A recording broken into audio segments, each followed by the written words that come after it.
You know, it's somebody at the TikTok headquarters fucking with me.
Like, it's been so long since I just streamed and just had fun.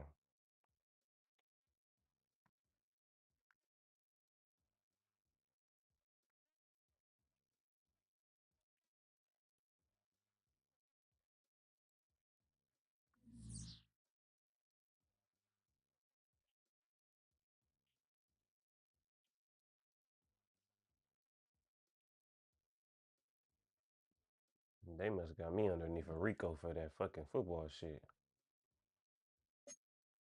And did.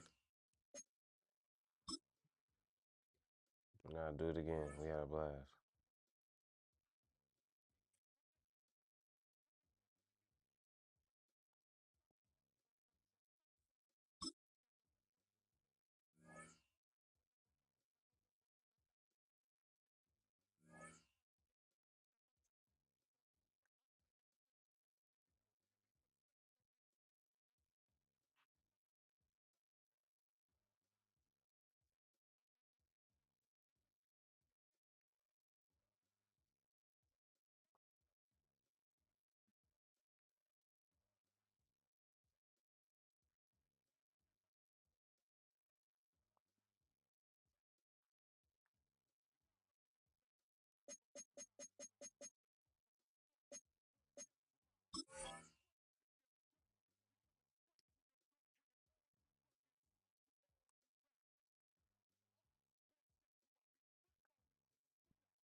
You know, that'd be crazy. We go to cover two in the middle of the field, be open. That's the middle of the field defense.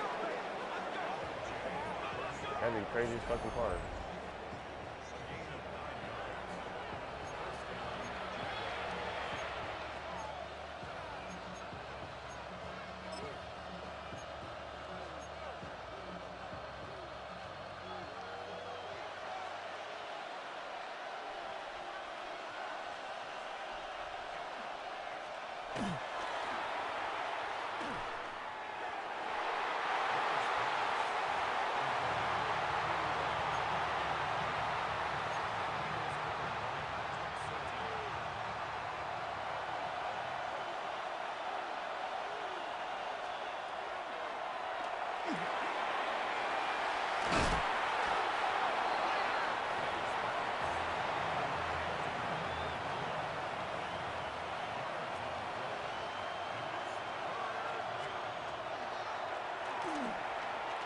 Are you kidding me?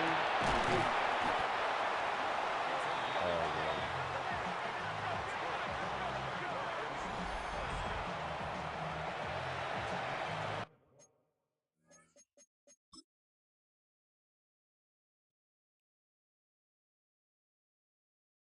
Yeah, bro, and we got increased pressure. So with all of this, he managed to make this throw.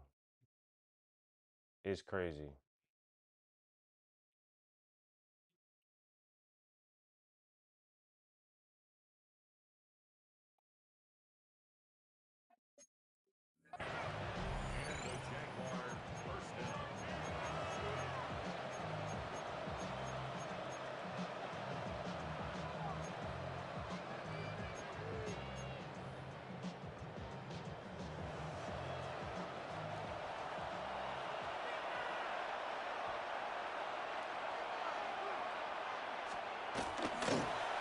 Yeah, the same play we just got to pick on before. Instead, this time it looked like it hit Steve Smith in the chest and he just dropped it. Yeah. Hit him in the chest, he just dropped it.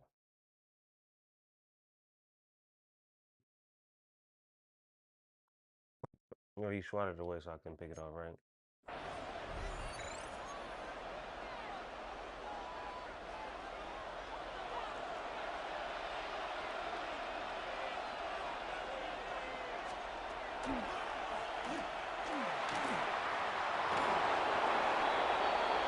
Rookie formation, Drake made that move.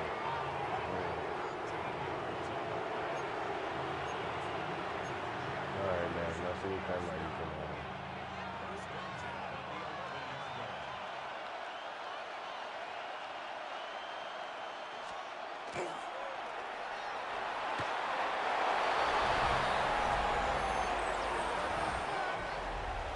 Jet sweep, set the edge, no inside field. Like, the linebacker right there, all he literally got to do is just run to the fucking hole. On the jet sweep, he don't even move. He actually moves the opposite direction. No dive. Touchdown. We love Madden, don't we? I wouldn't be pissed off if I didn't set the edge on this play. I literally set the edge. Like, what? Come on, this is great defensive end play. Got outside the widest man and turn the corner, set the edge, turning back inside. What he do? Cut up and go score a touchdown and jet sweep. Okay.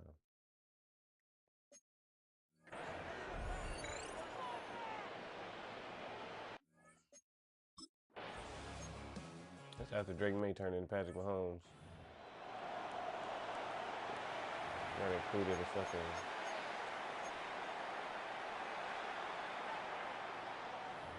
25-yard dot in the middle of the defense and under pressure. Aaron Donald, Deacon Jones. She got me sick.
I miss being down the club and shit like that. But playing Wild Thoughts right now, crazy. The fuck?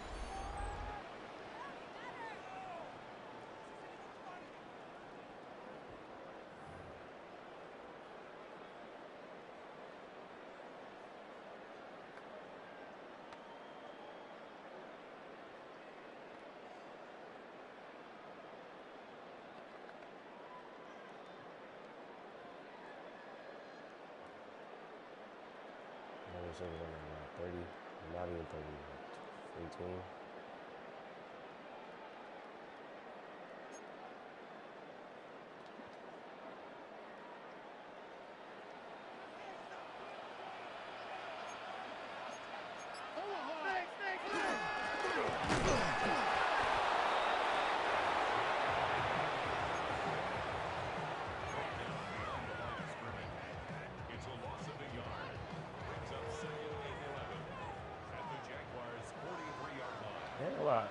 I kind of got inside zone in my playbook still, and it's kind of dead for that.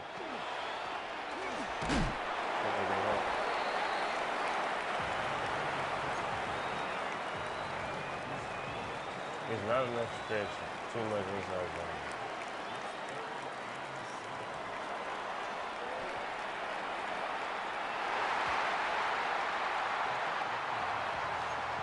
Like what I feel like is with this quarterback, I always make the wrong reads. Whereas with the other quarterback, it is very, very easy to complete passes like that.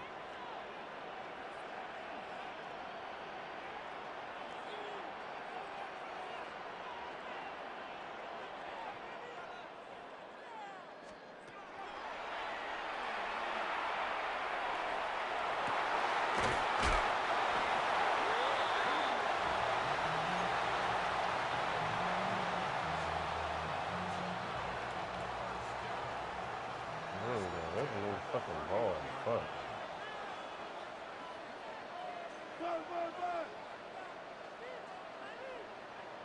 Too much extravagance in the shotgun formation.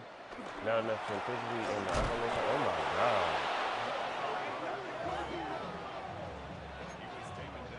But I don't know if the offense is broken because of my play calling or because of the play call.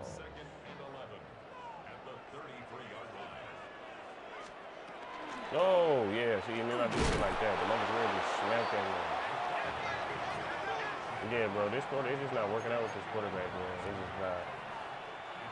You know, sometimes you play with the dude, with the player, excuse me, pause.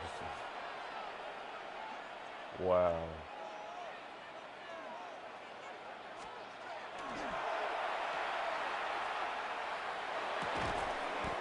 Not any hog title deal. Who is that? Rick Ryan, man. What your fuck ass doing? He definitely hog title deal, man. Relax, man.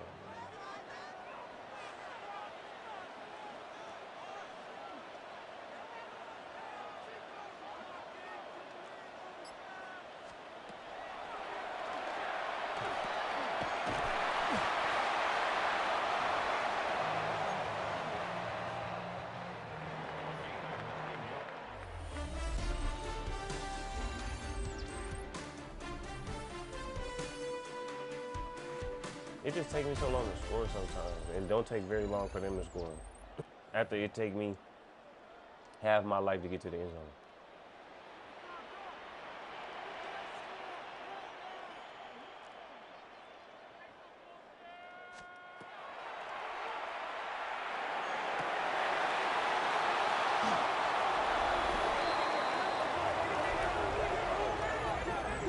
Like, dang. What?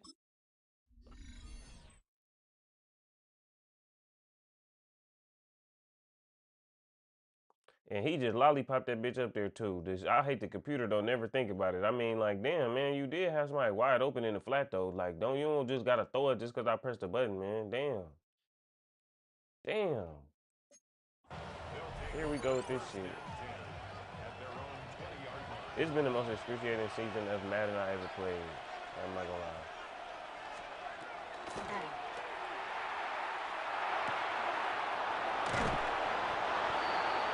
And we only had 9 games.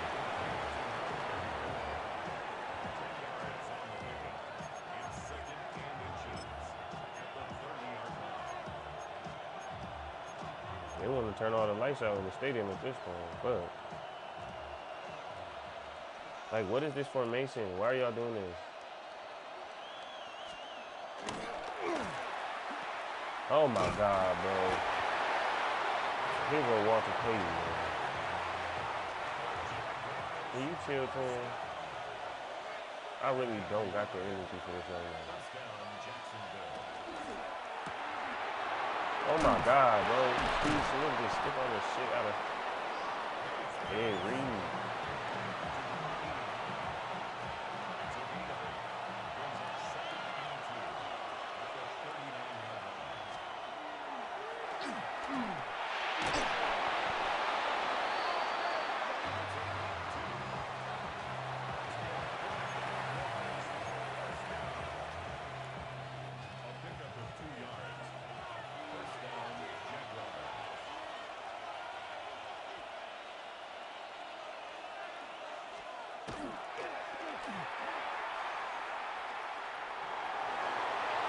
Dang, bro, so he just gonna take off and do that every fucking time?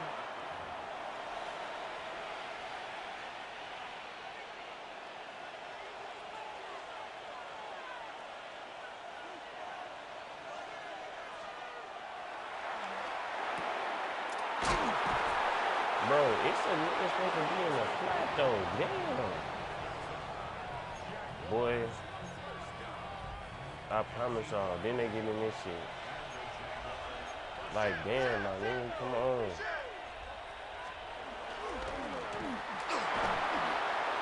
Did he just spin in the middle of the hole, bro?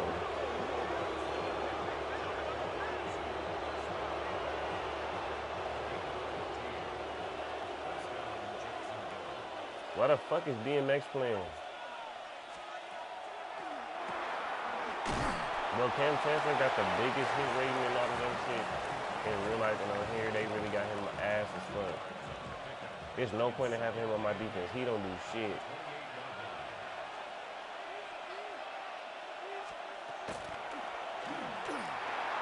Are you kidding me?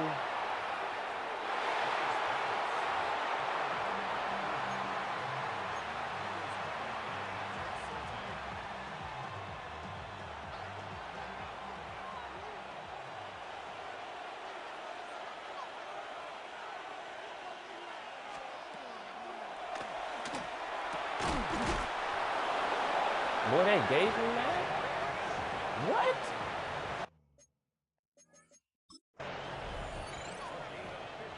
Previous play is under review.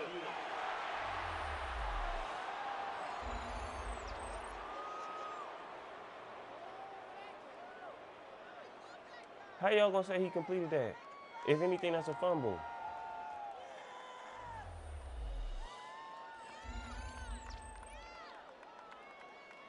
Why the fuck is DMX playing? After review of the play, the ruling on the field stands.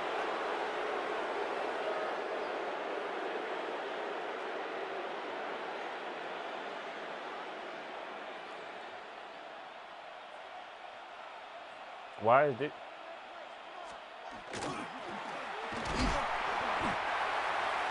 Man, come on, man. Come on, man. This ain't even like, what up, Detroit, man? I appreciate you. Shout out. Man.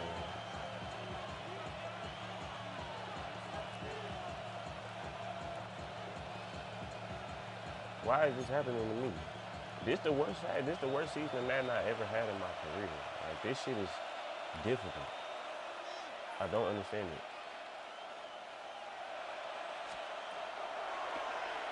Give me that, bitch. Ah!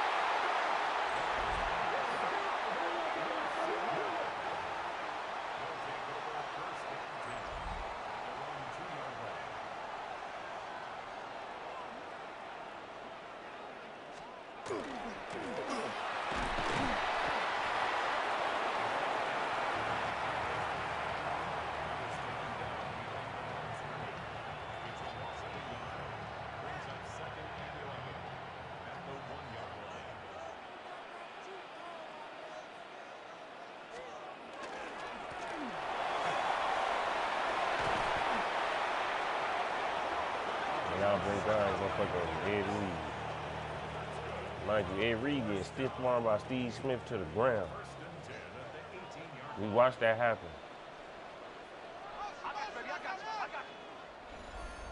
My team, the Rams, man. I'm a Rams fan until I die. I've been a Rams fan since I was a little kid, for real. So yeah, no, I'm a diehard Rams fan, for real. But I love the game of football, period. But yeah, no, I love the Rams. You'll be able to see it too if you look at my team. I got goddamn Puka Nacua, Odell Beckham, Marshall Faulk.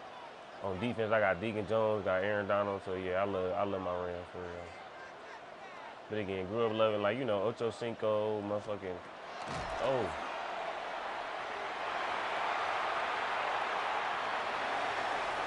Vince Young, Mike Vick, Peyton Manning, you know, Ricky Williams.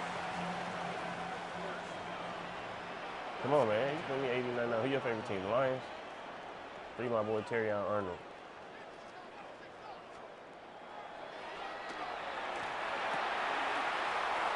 Oh.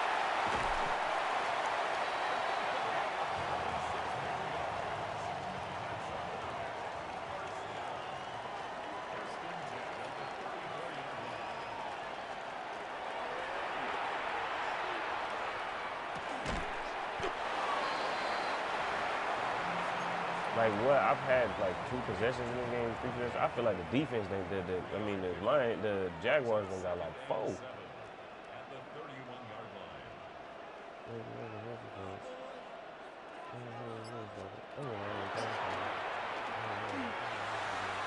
Oh my God.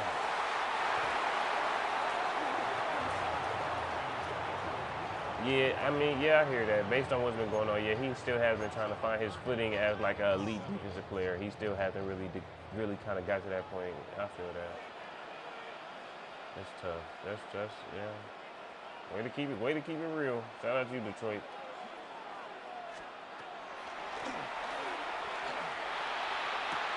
And shout out to Odell.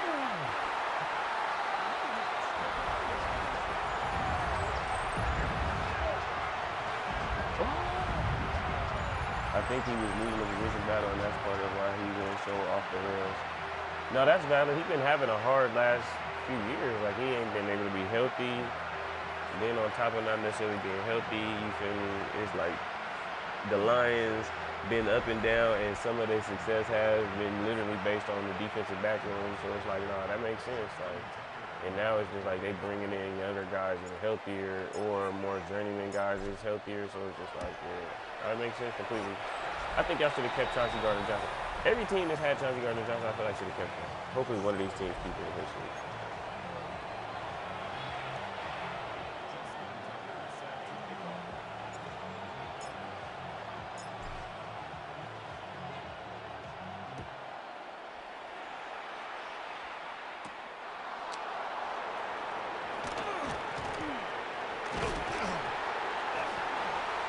Oh, yeah.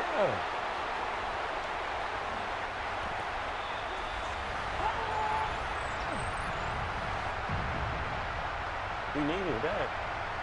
Come on, shout out my man. Shout on top, man.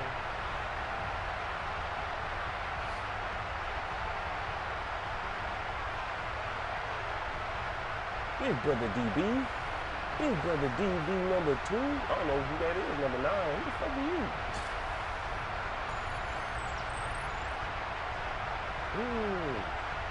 Cam Fields, good hit.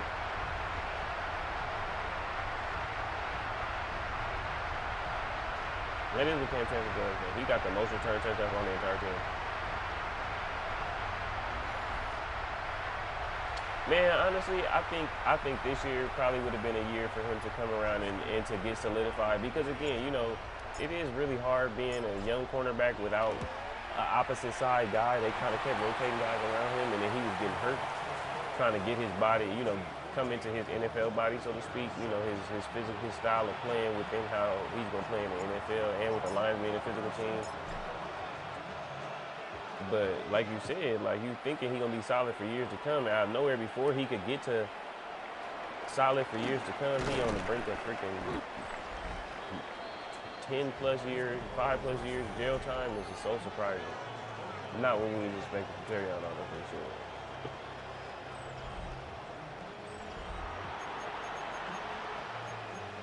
Even if somebody could have imagined that that's like some shit that would have happened like for a player for the Lions.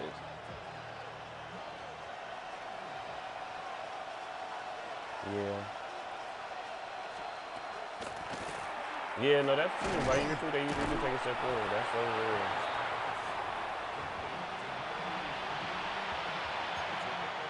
I mean, it seemed like it was still kind of like up and down. I mean, I ain't gonna lie. It seemed like he didn't want to be in Detroit. That's another thing too. I won't lie, but I ain't gonna lie. It started to seem like he didn't really want to be in Detroit.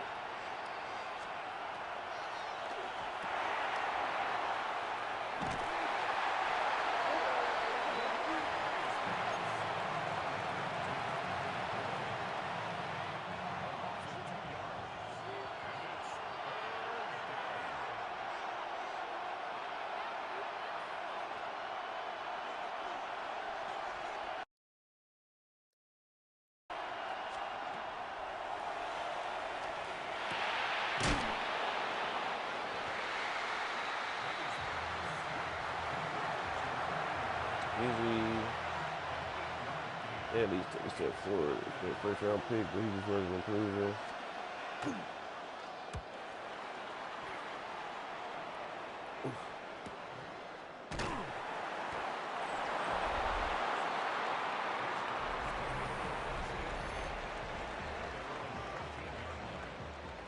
Yeah, I mean, shit. It's definitely done fell apart now as far as being the whole first round pick thing. Cause I didn't realize that this story was from February and he just got arrested just now. Which means the police really did their investigation.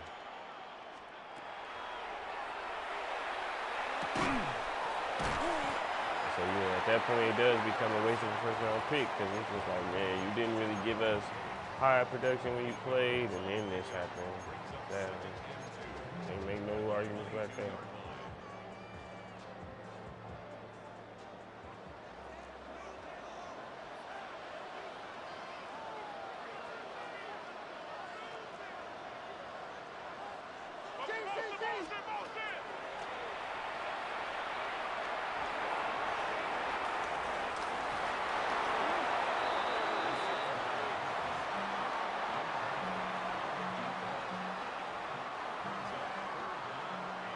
No, trust me. I had a lot of hope for him too. I think he still could have been good, but you know when shit falls apart like it does, man. Can't do nothing about that.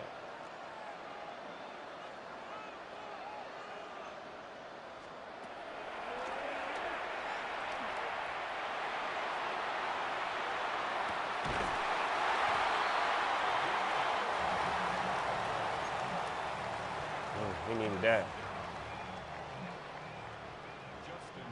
He was going away.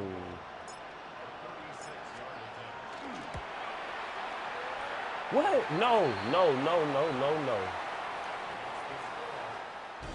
You saying you'd be surprised if Dan Campbell signs an extension or if they re-sign Terrion Arnold?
I mean, you know, everybody gets away with crazy stuff. I look at it like this. I'll say this though.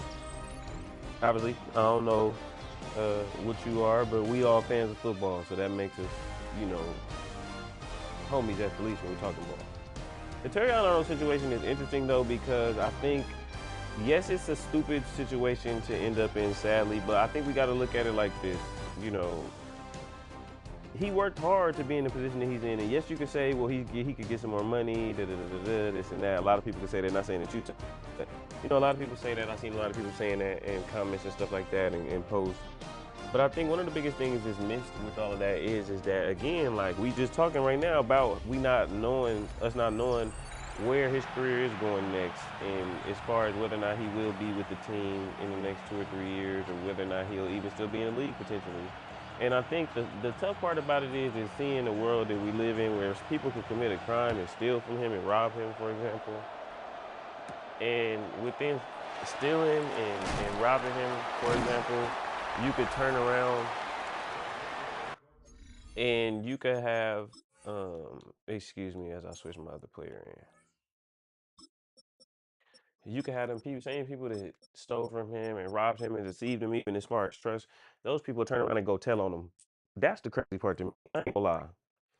That's the crazy part to me because again, like the fact that somebody told on him after they tried to rob him and he went and got his stuff back. Nah, man, chalk it up to the game. I'm really not a fan of the fact that that went down like that. I'm not even gonna lie.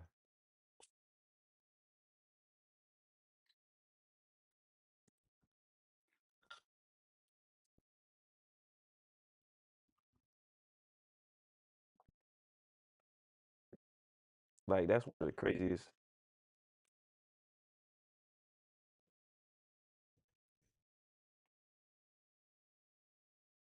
I mean, I think if he were to be able to get back on the team, he'd probably be able to contribute and really help the team a lot this year. But like you said, if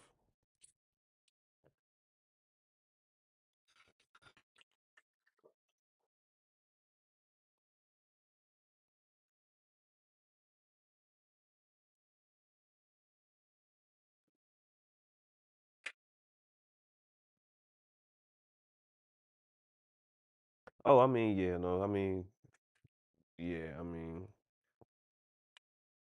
it's just not realistic to even think that he'd possibly be playing realistically. Like, because again, you still got the suspension that the league probably gonna hand him. Um, and again, the NFL is also like trying to, shut down the Y-ification of the NFL. So, they also gonna shut that down. So yeah, he definitely getting suspended at least 4 games. If he get off, he missing for sure 4 to 3 games, 4 to 6 games at least. But then at the same time, if he get off, then the league might not suspend him because again, it is a very interesting story. The reason why he gonna get suspended though is because the league got to set a precedent. They don't want their players going and robbing people back when they get robbed. That's why.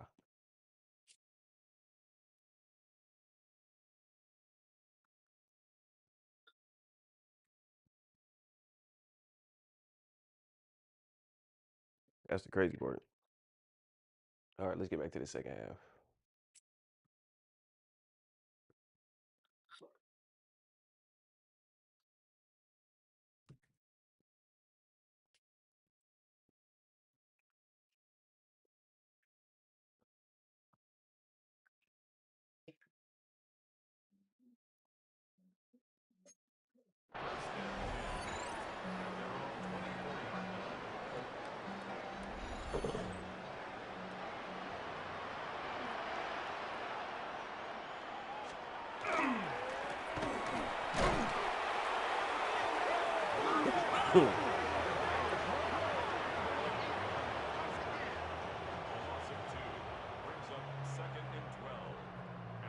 Feel that. I feel that. As a Rams fan, I get what you're saying. I get what you're saying. As a player who like him, you feel me? I got a book on Amazon I wrote last year about last season. I'm working on putting together something again this year.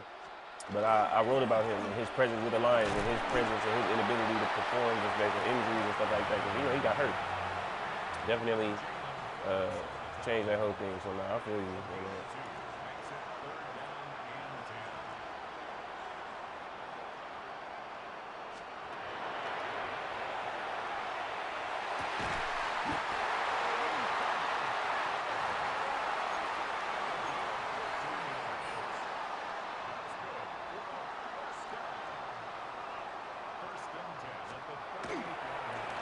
That's Clay Matthews.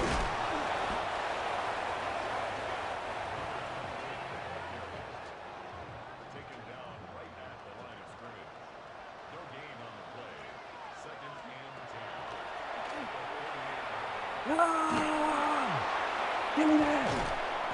Yeah, Detroit. Pass interference. Defense.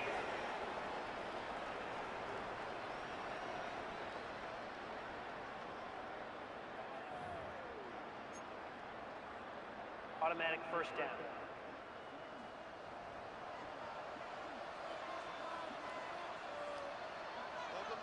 That's fine too.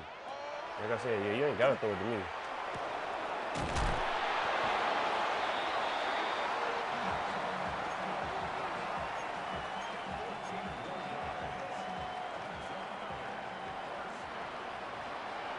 Oh.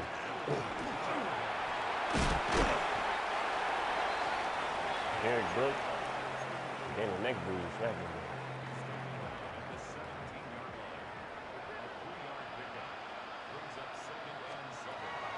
Yeah, Keyshawn.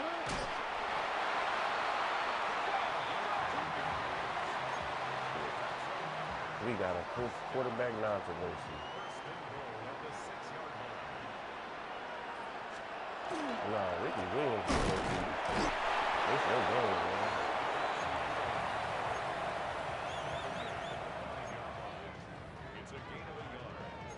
Oh, you gonna get smacked though. Nah, go seek somebody out. Matter of fact, yeah, go get him. Lorenzo Neal. Wham! Touchdown. Yeah, we gotta use Lorenzo Neal properly. Okay.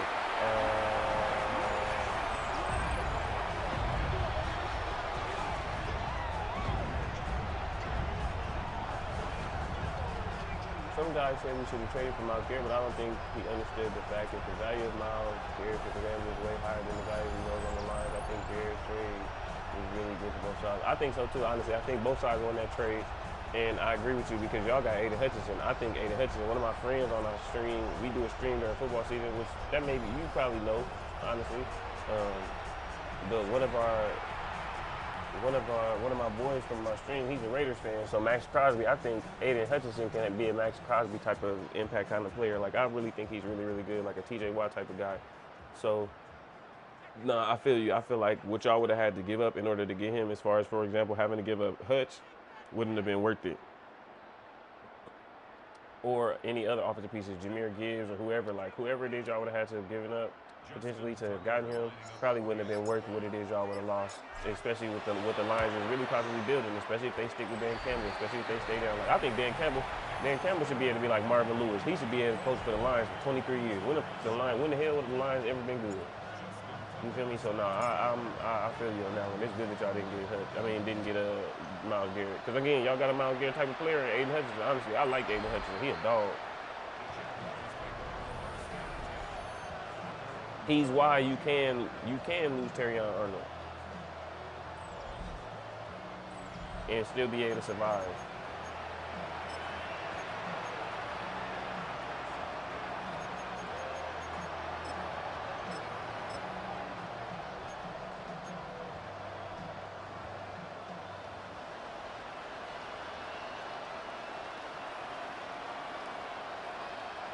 Motherfucking Richard Sherman, go make a fucking tackle, you bitch.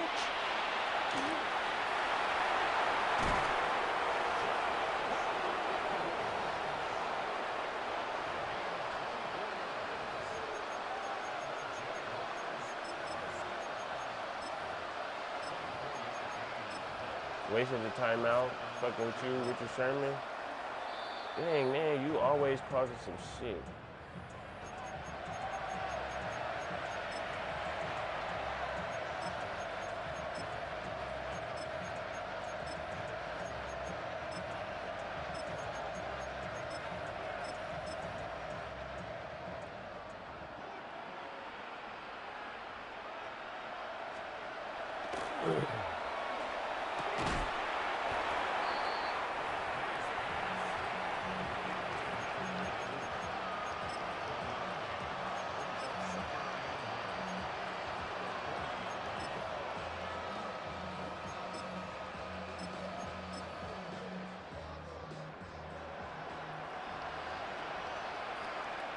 Oh, that was a pick.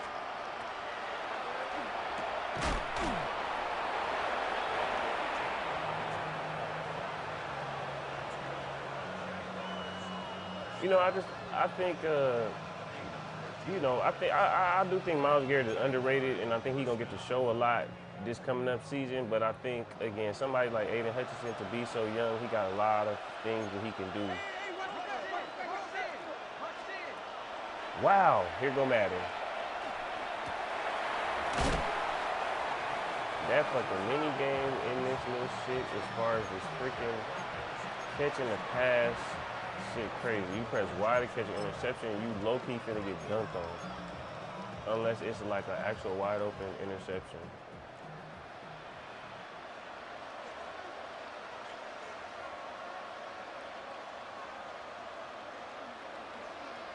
He got 6 yards.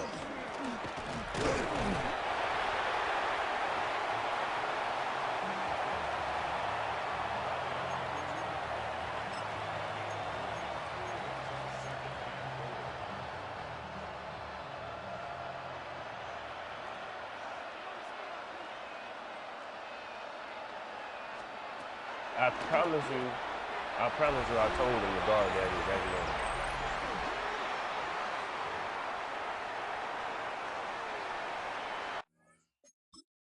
All right, let's go. This formation, I never run this formation anymore.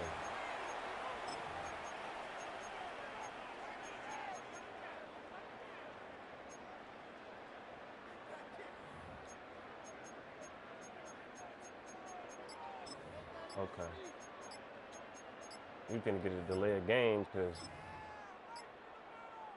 I mean, I get it. I shouldn't be trying to put any offensive linemen in the game, but Jesus Christ. Delay of game, offense. Me too. It would be dope to see Hutch retire line. Man, shit, yeah, we trying to put together a type of team that's worth, you know, the time Matthew Stafford given the city of LA, man. Shoot, I love Matthew Stafford. I love him since he was in Detroit, honestly. And so, you know, it's dope to have him on my team. And adding him with Devontae and already having Puka and Kyron and, you know, shoot, now on defense we got McDuffie, Penn Lake, Kobe Turner, and all them guys, you know, Byron Young. That's why they was willing to get rid of Jared Verse, because we really got Byron Young. Byron Young, for everything that does come with Jared Verse, Byron Young is a little older, more mature, and a little more stout in the run game. Yeah, I know you love Statty. You know about Statty, man. The legend.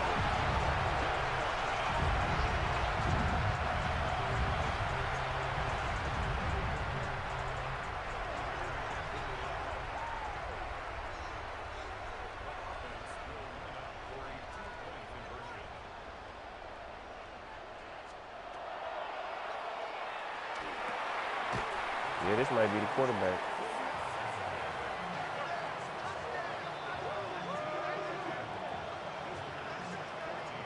Yeah, no, that part. And again, like, Jared Verse can definitely become one of those kind of guys. I think he can end up being like Dwight Freeney, if you remember who Dwight Freeney is, type thing.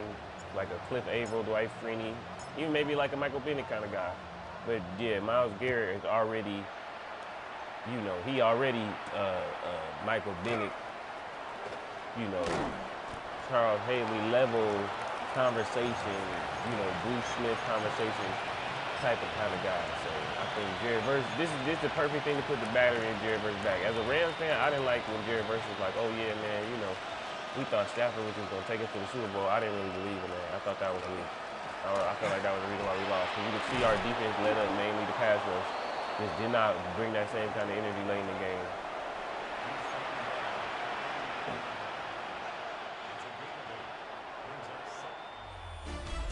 From the draft class overall from last year,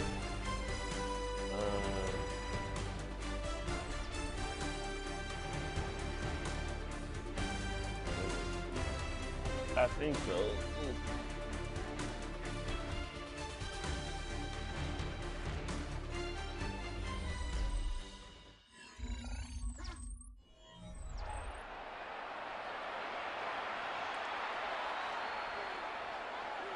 Okay, hold on. I just pulled up the draft list right here.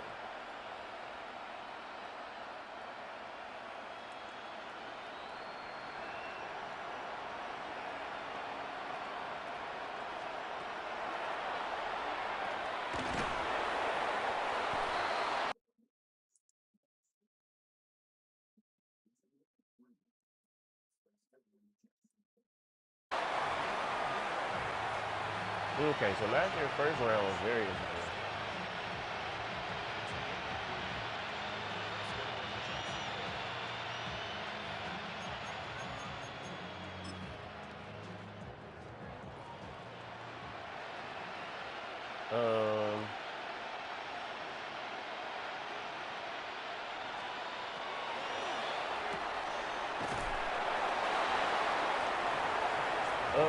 Matthew Golden maybe was a little overrated, right? I think they maybe overrated his speed. I mean, we'll see to start this season. I think Jahad Campbell kind of got a little overrated because we didn't see a lot from him.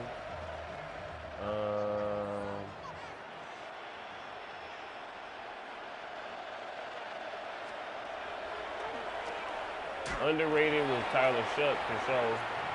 Most underrated player in the entire draft class so far.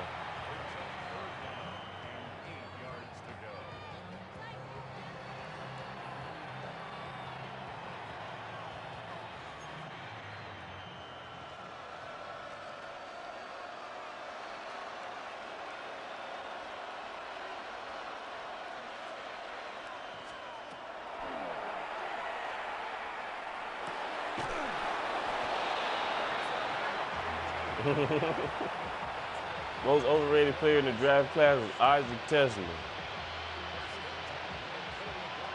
Yeah, nah, I think Cam Ward, they just gotta put more weapons around him.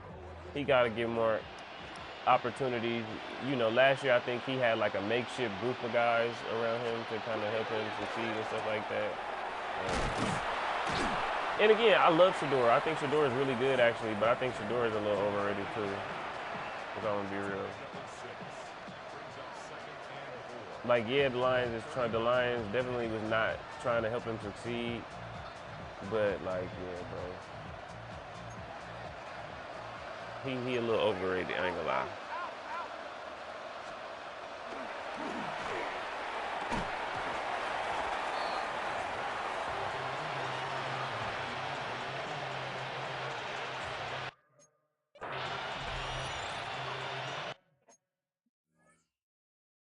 Not the game not letting me call a play. See, this that shit I be talking about, Madden be cheating. Like, what?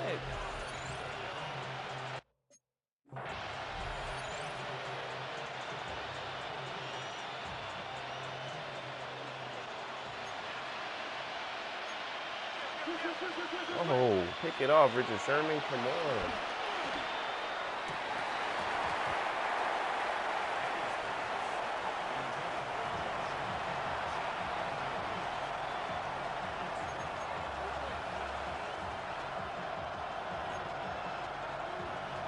You said call you delusional, but what?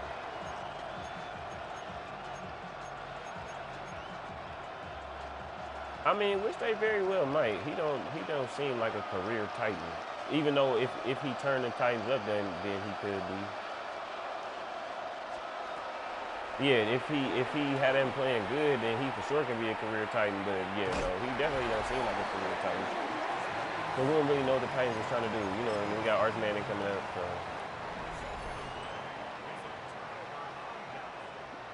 He said, send him to Detroit. I feel you. Shoot, send him to Rams. Shout out Jared Goff. Yeah, the Rams and the Lions always gonna be forever new. Shout out to him.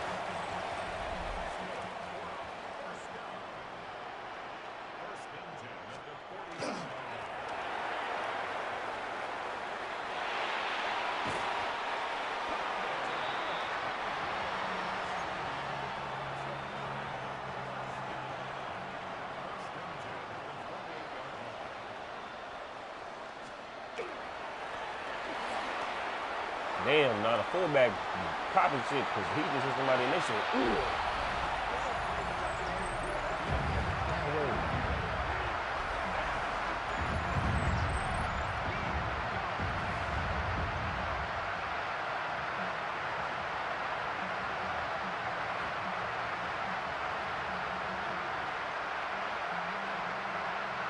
Okay.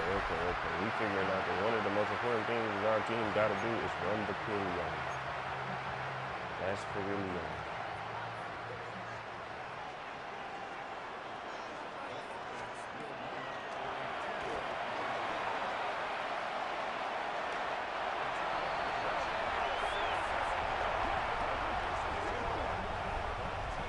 think Goff can play into his late 30s. But I want a quarterback who will age with the team. All of our starters are 25 and younger, except Goff. Valid, valid. But you know how it is, though. All them starters not gonna be there their whole career. There's a lot of guys not gonna be there because you know how it is. Them contracts, man. Everybody not taking a pay cut, and everybody ain't always in the plans, even though we believe in them. So I think it'll be an even little era. I mean, obviously he not gonna age with Gibbs and Amon Ra all the way.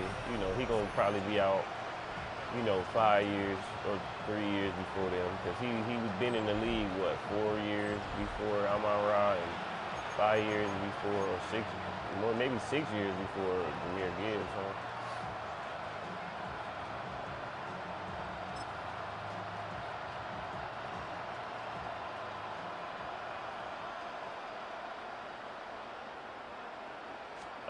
Who do I think will be the number one pick in the draft this year by the end of the season at the quarterback?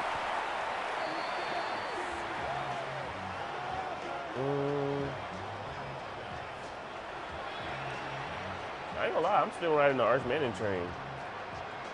Honestly, yeah, I think everything he did last year, especially winning that bowl game too, kind of fit why he should end up being that quarterback. Because Texas don't really got no weapons right now, so I'm riding Arch Manning still. Arch Manning, Trinidad Chambliss. But again, Trinidad Chambliss, the Rams probably gonna draft Trinidad Chambliss next year. Honestly, I'm not gonna lie. Don't be surprised. That's who the number one quarterback is. Oh no, they not. Cause we got Ty Simpson. I forgot. Yeah, I ain't gonna lie. I don't think Dante Moore and Julian Sain getting any love, any real interest. Cause I feel like they not necessarily they not that good. I think Trinidad Chambliss better than both of them. Yeah. Trinidad. Let's see. Who else? Oh, Jordan Mayava. Yeah, I think Trinidad Chambliss and Jordan Mayava probably are better to me than Dante Moore and Julian Sain.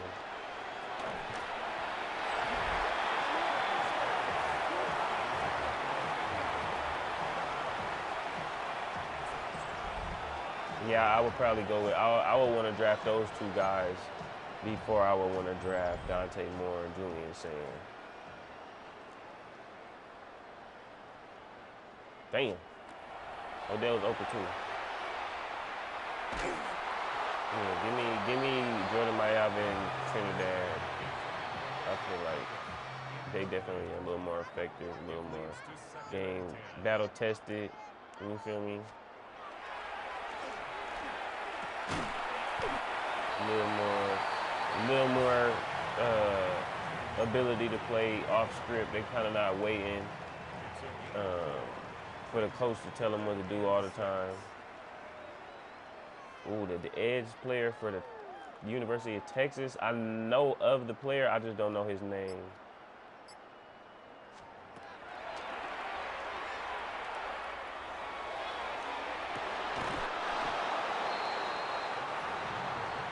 I didn't get that.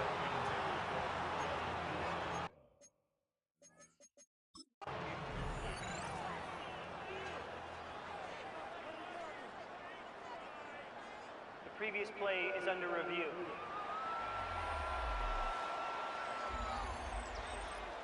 Yeah, because that white line ain't the outline. The goal line the outline. I believe. That's a touchdown. Yeah, give me that. Boy.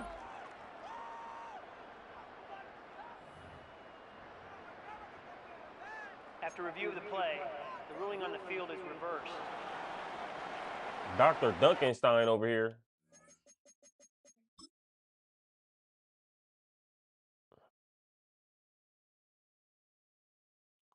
Real Puka shit. Give me that. Got that boy on you. Look at him. He got that boy on his hip like a granddaddy. He said, man, come on, sit on Papa's lap. Like he is daddy, man. Come on, man. Oh wow, they tried to play me. I was in by so much though. I really dunked on this man. Oh my God. Get your little ass out of there, little boy. Get that baby off the street. Baby on the counter in here trying to get some cookies off the shelf.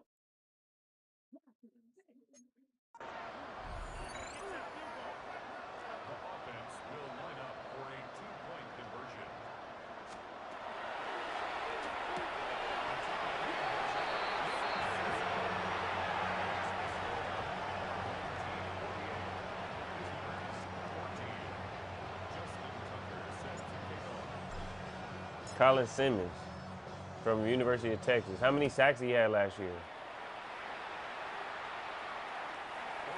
I'll look it up right now too. Hold on. Because see, it really depends on how many like sacks he had last year and like tackles for loss.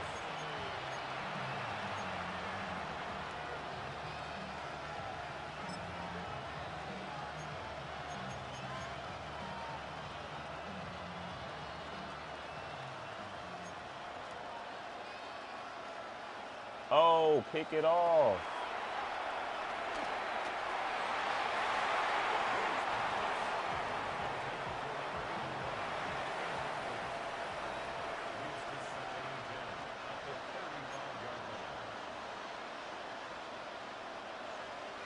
Oh my God, there goes Steve Smith throwing niggas off his back.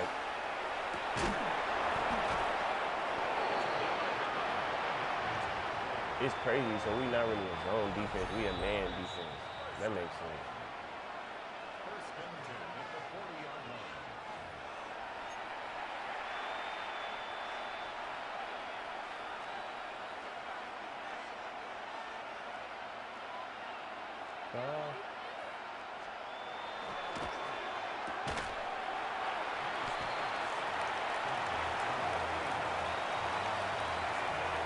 No, don't lie to yourself. Don't lie to yourself. Don't believe the hype. Jeremiah Smith is not the second greatest receiver prospect of all time. It's not even close.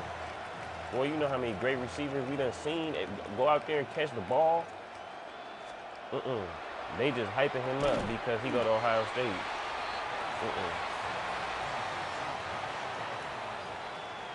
You gotta think, like, it's dudes who are also like high school into college, into the NFL, like, that's what I'm saying. No, I'm talking strictly college too. No, he's not even close to being the greatest, second greatest receiver, wide receiver prospect of all time. Because one, who the greatest college wide receiver prospect of all time, and why?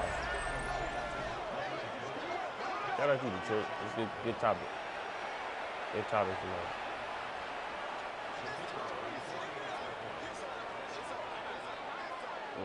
Messed up they messed up my whooping their tail.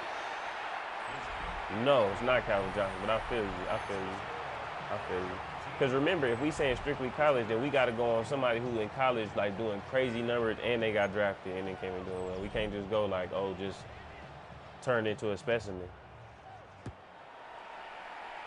Because even though Calvin is one of the greatest drafted he the greatest drafted specimen in the history of the NFL at wide receiver ever. But greatest wide receiver prospect of all time, strictly college.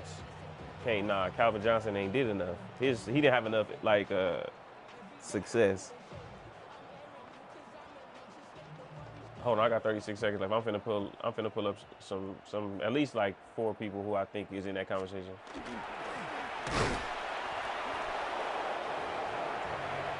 Now, one of the greatest receivers, college and pro all time, definitely Calvin Johnson in there for sure, I think. Brings up 2nd and 9. Because, yeah, I ain't gonna lie, dang near the greatest wide receiver college prospect of all time is Randy Moss. Randy Moss shit was crazy. And, I'm gone, though. Yeah, Detroit, we turned up tonight. Randy Moss went to the University of Marshall and the Heisman Trophy ceremony. That's not normal. No. Randy Moss, that shit was crazy, actually.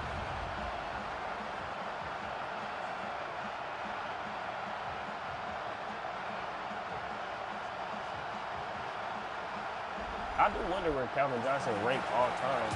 Oh, rushed for 150 yards in a game. No, his combine was crazy. No, that's what I'm saying. Calvin Johnson was fucking crazy though. Like he the greatest physical specimen like ever in history, like ever. Outcast ever.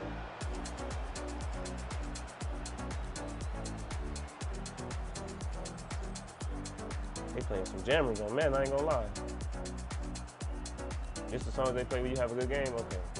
Oh, I need college football reference actually. Man, I appreciate that.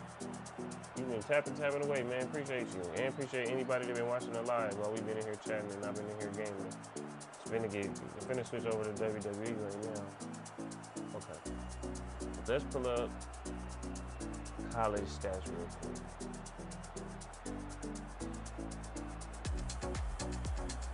Career receptions. College.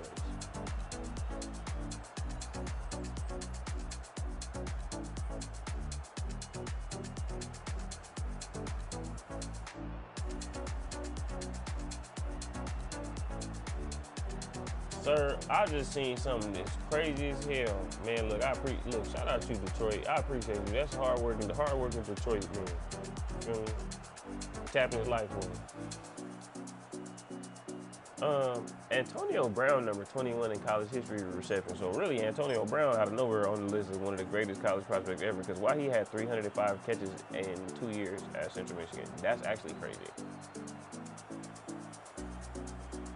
Let's see. No, that's crazy because all of the dudes on the dang on the list for so AB was that because he the only dude that ended up being great that's on the list for receptions period. Receiving yards per reception, dang, that's probably crazy as hell. Career receiving yards. Okay, that's a good one. Devontae Smith definitely got to get on that list. He won a Heisman Trophy.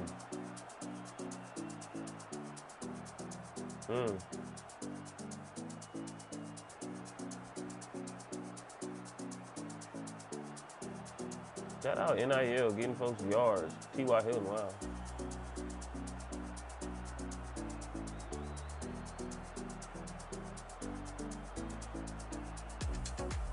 You can't forget though, Randy Moss ran like a 4.2.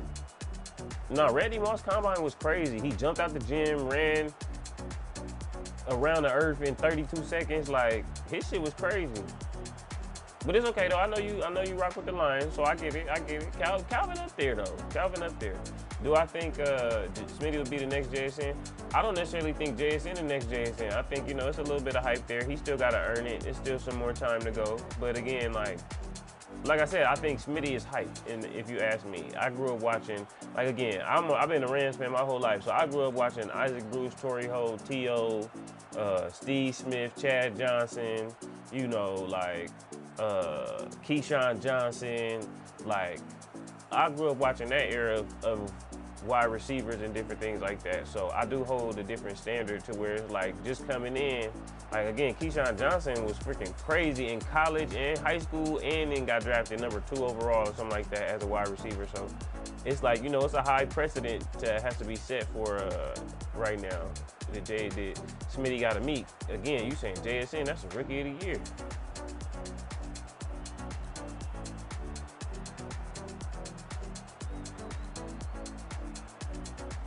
Well, that's the thing. I don't think they coming in and looking at him as a wide receiver too. They coming in and looking at him like Marvin Harrison Jr. Like, come in and perform. And again, we kind of seeing how that's going. That ain't necessarily working out the best. Because again, Marvin Harrison Jr. was the greatest wide receiver prospect ever. He was finna be Jesus and Cleats.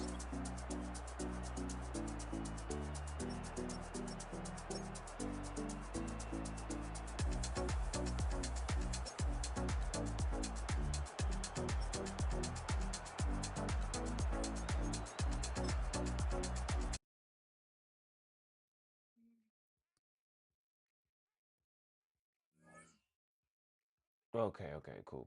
It was clipping out of him.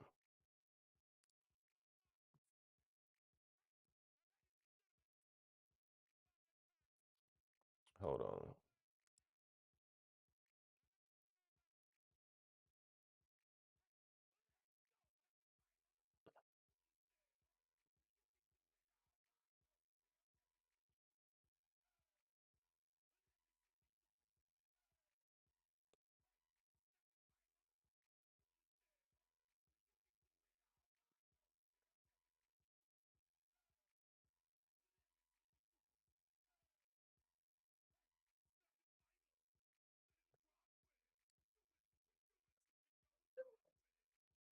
So yeah, Smitty definitely on there because he got some of the most yards in college history, career, and one of the single season best college seasons ever. Oh, okay. Come on, here we go. Oh, come on, here we go. Yeah, there we go. Let's talk about some folks. Yeah, no, no, no, no, no, no, no, no. Yeah, some of these motherfuckers on here though. Some of these mofos on here, Detroit.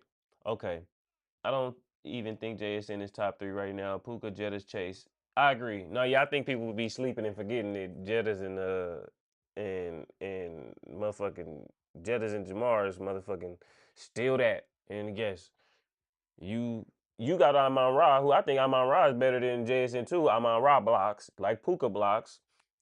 I think that's important. Oh yeah, no, no, no, boom, there we go, right there. That's just a valid one who like let's project him out and say he need to get to that level. Smitty need to be able to come out and be he need to be able to be a Larry Fitzgerald. If he don't come out and be Larry Fitzgerald, they can forget it. He's supposed to come out and be that type of dude again.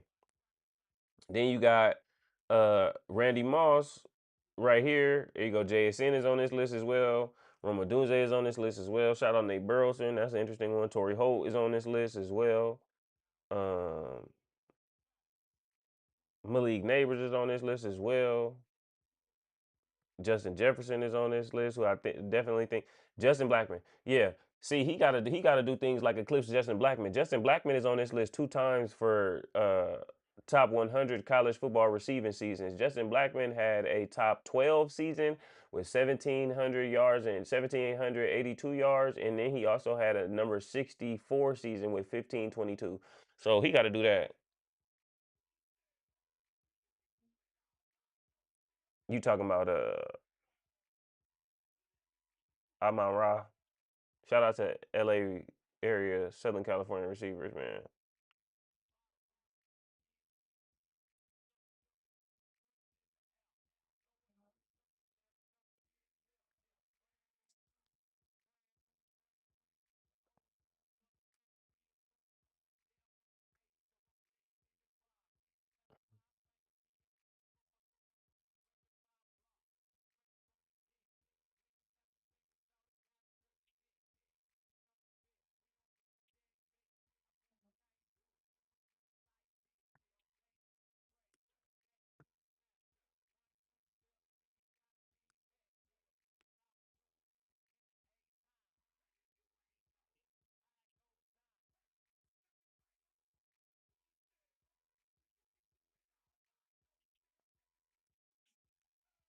I mean, nah, you gotta look, yeah, man. You gotta come in and you gotta want to work, and I think that willingness to come in and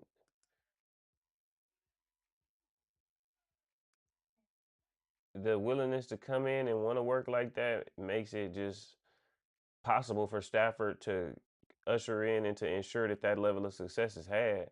Like I think it's that like you got to come in and want to work. Period. You ain't finna get opportunity if you're not finna come in and work. And so I think that's the biggest thing. Like all of those guys, they show that they come in and they always ready to work and they always ready to get at and spend that extra time. So I just look at it like that. Like that's one of the most important things about being able to have that kind of success.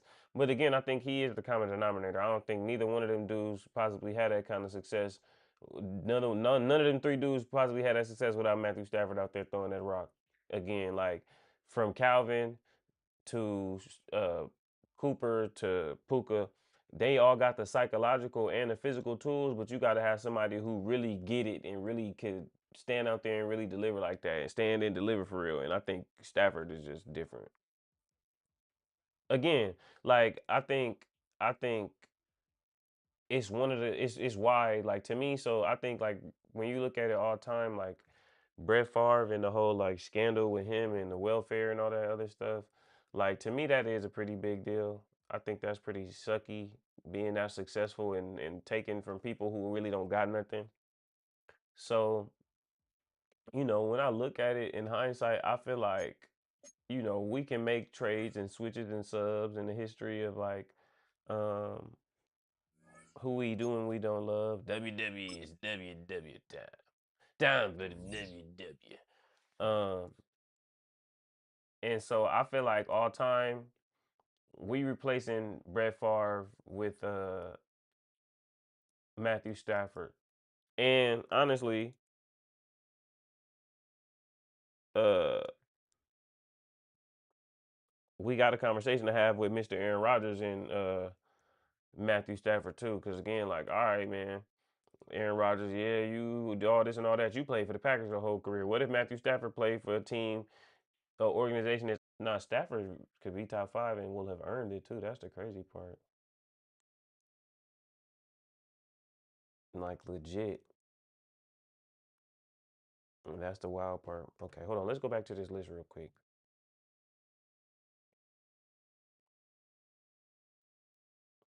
Right, yeah. Smitty gotta have a season where he need to have one of these seasons. Like he done had 1,300, 1,200. So his freshman season, had he went over 1,400, that would have been it right there. But again, like he gotta get him a smooth 14, dang near 1,500 yard season.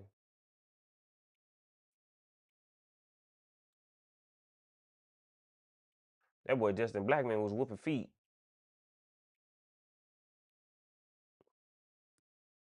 Shit crazy. Harold Fanning Jr., you asked somebody from the rookie class last year that was good or that was underrated, or you asked overrated. Somebody that was underrated, Harold Fanning Jr., he had 1,500 yards receiving in college.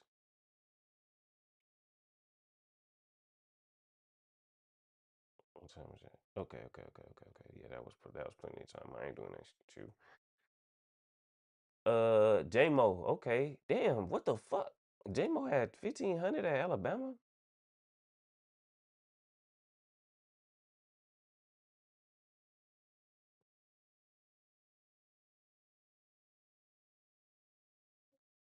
Oh, okay, that's that season that they was cutting up.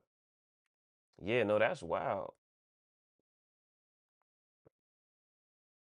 You see what I'm saying? Like, look at all these people on this list who really like cut up. Jordy Nelson, Torrey Holt. Come on.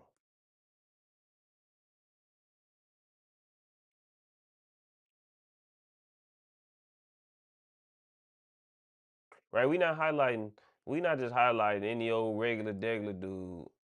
We highlighting dudes who came into the league and really also like again, see when you cross into this threshold as a certain type of receiver, it also says a lot about you as far as like where you're headed at your highest level, like what kind of receiver you can be.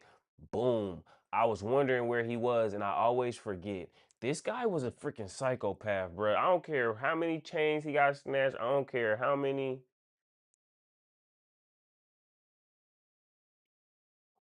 It's kind of funny that the college superstar became the wide receiver too, and an undervalued late round pick became the number one guy. That's how it is a lot of times because again, there's so much shit. Like you could just be in an offense where they just feeding the ball, volume touches, and all kinds of other stuff. That really does feed into why you necessarily like overly, uh, you a little overly hyped and different things like that.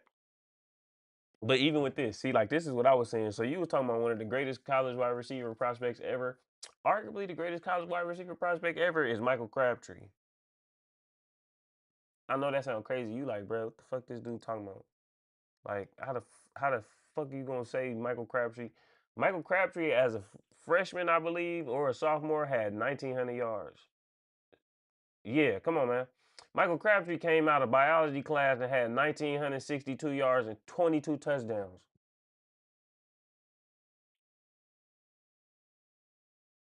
Is this camera on me? Come on. What crazy? Ain't yeah, no, that's wow. 1900, 1900, and 134 catches. I think all of those is like all college football season, single season records. So Jeremiah Smith need to have one of those seasons. And I mean, again, like you was talking about, late rounds, high rounds, or high value picks and stuff like that too. Superstars in college, late round values and stuff like that, right? He was at Texas Tech with Mike Leach at the time, where they giving him volume touches too, though.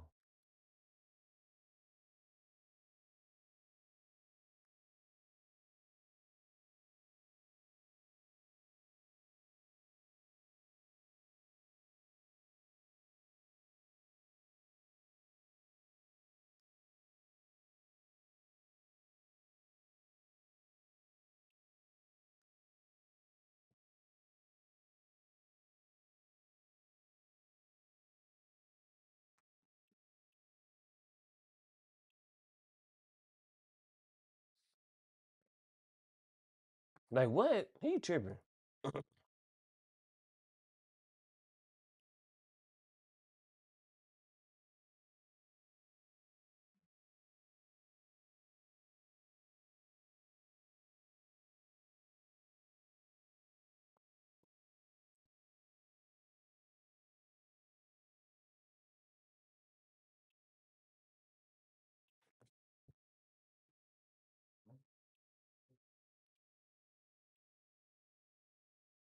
Let's see. Single season receiving touchdowns.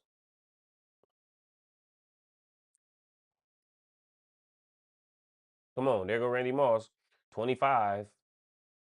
Devontae Adams, 24. Stedman Bailey, 25. Devontae Smith. Yeah, again, like, bro, Devontae Smith was that. Devontae Smith had 20 touchdowns. The fuck Randy Moss did. Come on. Come on. Randy Moss. Only people ever did this was Randy Moss and Cordero Patterson. Randy Moss came in and played one season. He came in and played one season in college, had 90 catches, 106, 1,647 yards, and 25 touchdowns, and took off and went to to the league. You ever watch Randy Moss college highlights? You want to watch them real quick?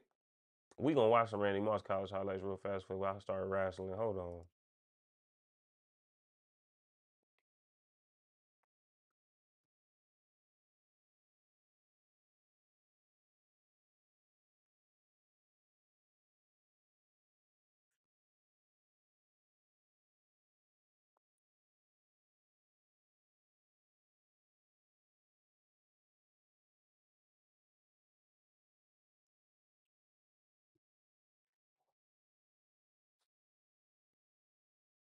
His shit was crazy. It's the reason why this highlight reel 30 minutes.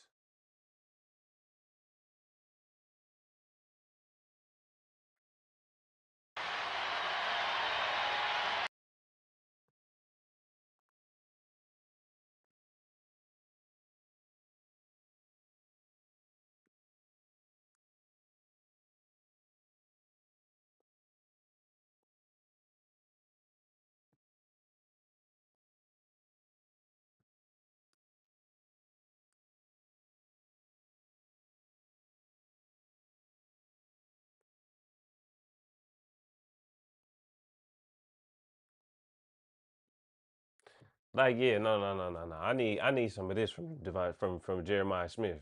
If we finna take it there, I'm gonna need him to do this a few times. I need some of this.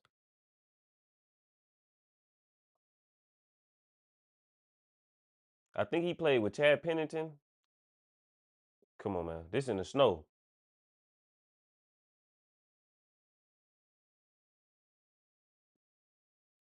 No, he do. He for sure got some good. He got some solid highlights. He do. He do. I went and saw the Jeremiah Smith. I saw him playing the Rose Bowl against Oregon his freshman year. Oh.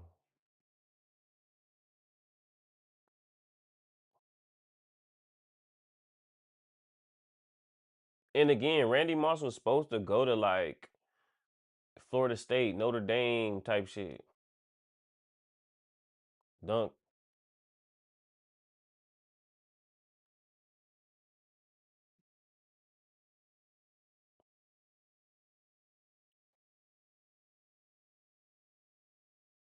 Dunk Cam. Come on, man. At least this dude's getting to be able to tell their kids, like, y'all guarded Randy Moss in college. That's me right there getting dunked on. Oh my God. Nah, hold on. Whoa. Whoa. Brother. That man's gonna have kids eventually. Wow. One hand is crazy. It's crazy. These highlights is not in HD at all. These highlights is in fever dream. Oh my God. This is why he really crazy. See, this is what I'm saying. See, they don't do this no dudes don't do this no more. They too specialized, but they also not as athletic. Like what? Come on, man. He catching one hand touchdowns, running up the sideline. Then he say, "Yeah, I'm gonna take this kickoff to the house." What? Come on, man. Look at this. Excuse me, get off me. Perfect song too. Go, go, go, Randy, go. Oh, got ran out of bounds. Damn. Nah, nah. Come on, this crazy. This actually extra out. Randy Moss tripping. 88-yard return. Relax, brother. Uh, excuse me. Oh, is he go just a hurdle play? Oh no, excuse me. Cutting across the middle of the defense. Like what you talking about? Get ran over. Touchdown. Come on, man.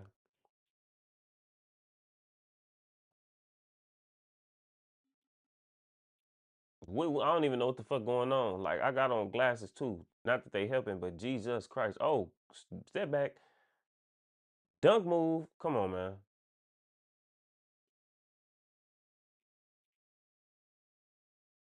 This gonna make me turn on college football instead of the damn wrestling. Oh, Chad Pennington. Former Jets and Dolphins quarterback touchdown. Come on, man. What the fuck? This man Randall Moss. Randy from Rand, which is also crazy.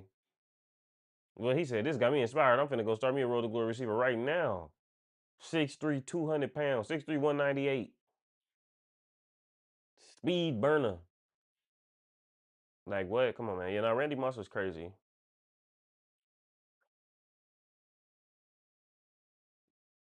Probably can't eat that.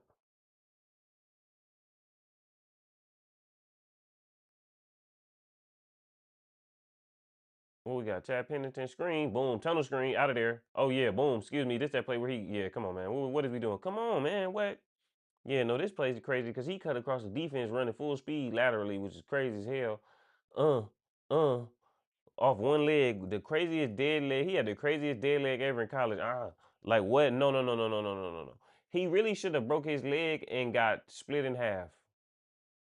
He just dead leg in the middle of traffic. That is the most dangerous dead leg. That's the most dangerous dead leg in the history of football.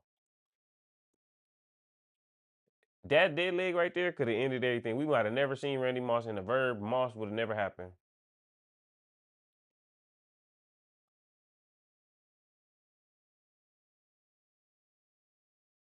Come on, man. This is some real unk ball, but look at it. It look crazy. Uh, uh. That's what against Missouri look like. Or is that West Virginia?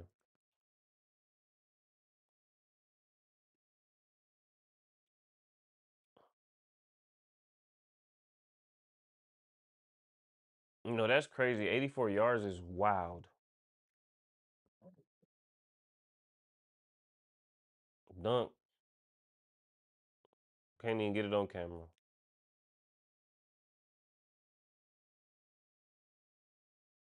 Touchdown. Yeah, I don't know. I wonder if Randy Moss, anybody ever asked Randy Moss, like, what he think about that shit. That's crazy. All right, we going to watch a little bit of Jeremiah Smith, but we ain't going to watch a lot because I ain't going to lie. I'd rather watch Larry Fitzgerald.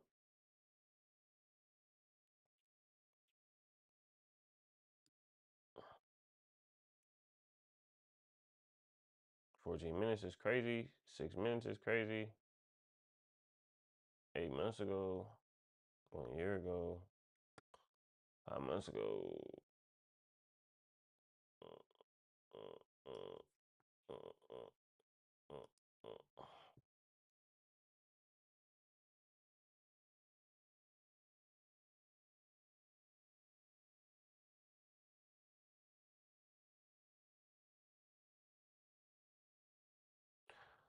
No, no, no, no, no,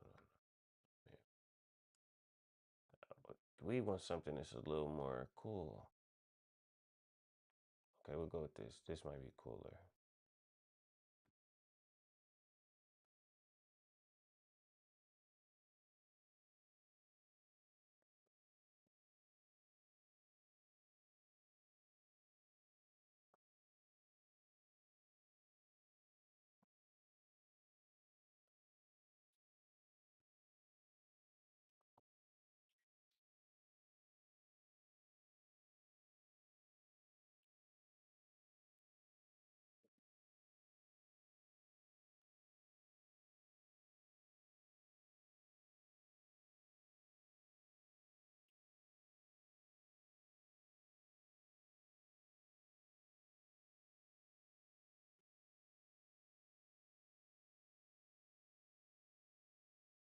Like right now, to me, he's like AJ Green coming out of Georgia.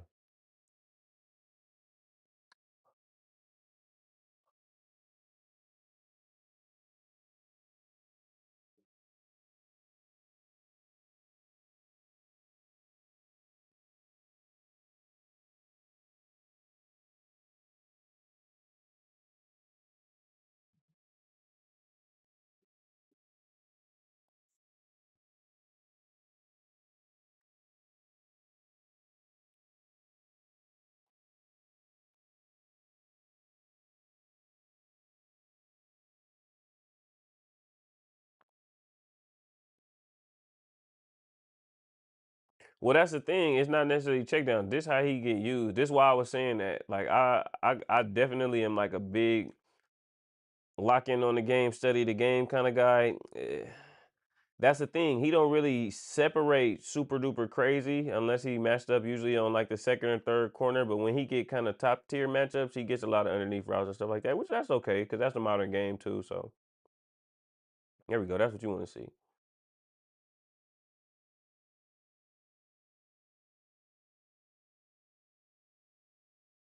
But again, that's also what helps make him a really quality prospect as a wide receiver is how he manages to get all of those yards from a position of actually like running routes to spots in the defense and stuff like that.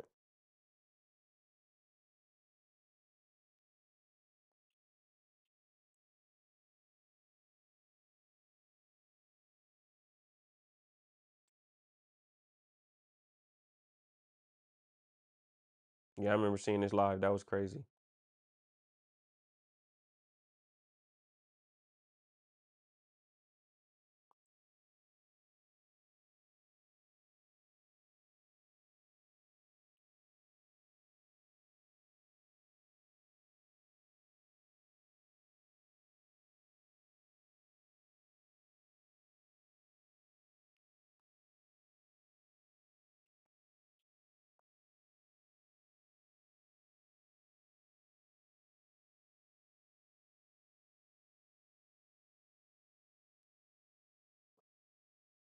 That too. That was crazy too.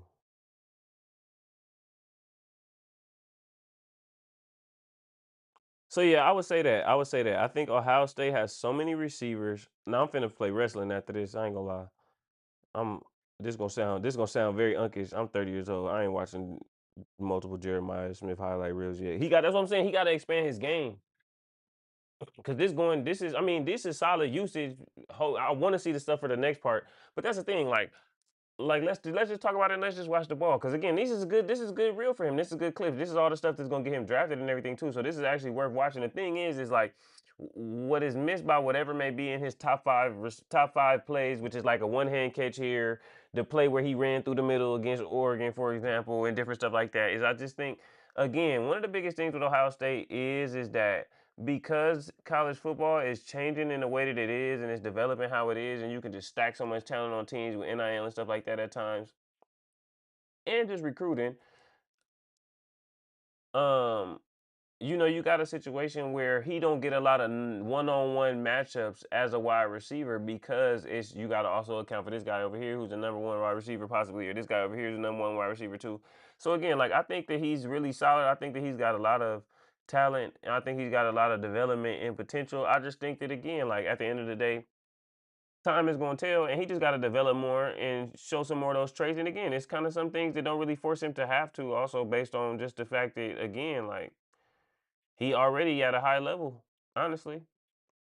Shoot. So, um, I think like his playoff game last year against Miami was a really really good performance for him too. Because again, like you said, he's a solid wide receiver overall. Like I said, he reminds me of AJ Green.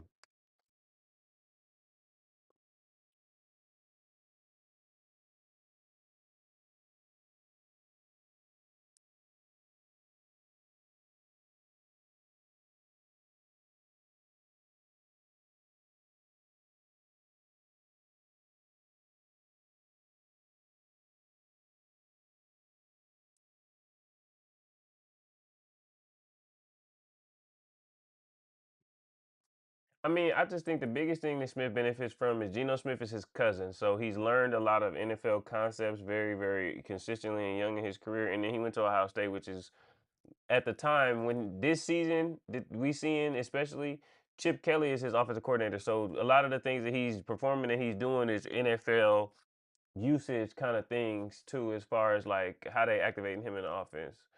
Randy Moss is playing that Marshall though.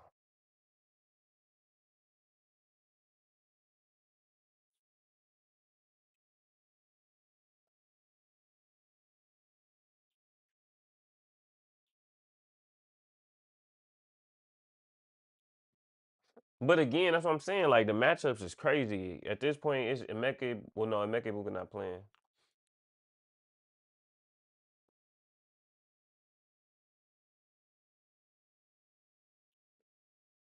Yeah, I mean, I understand what you're trying to get at, but not in the case that Randy Moss dealing with. He dealing with the whole defense focus on him. They know he getting the ball every play. Jeremiah Smith going against that dude who not even gonna play in the NFL because again he comes in and he gets matched up in the slot against third receivers. A lot of his he not get a lot of this is not. That's why again a lot of his route package is routes that he's running where he's breaking down in front of them, so he cutting underneath the zone. And then you also got like that's what I'm saying. Like you don't have any too many plays where he taking the defense yard. Let's see.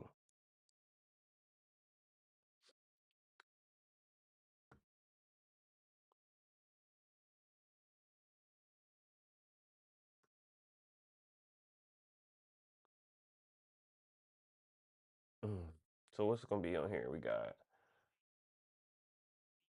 and yeah, deep ball for the playoffs, wide open, great offensive play call.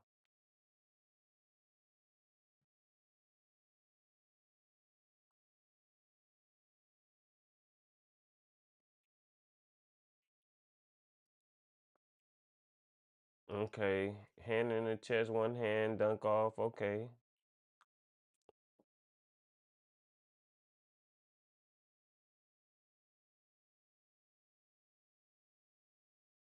dunk on them.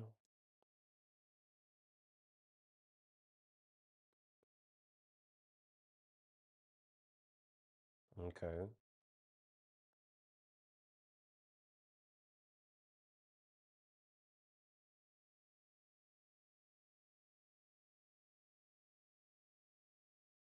okay, yeah, nah. We'll see what the future holds. We'll see. We'll see what the future holds. I don't know. Like I feel like I said, I feel like. I don't know. Like I said, I feel like.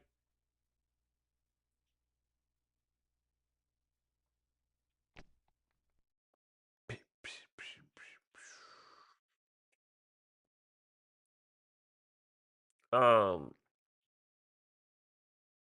but what? Giving me Mick love and I think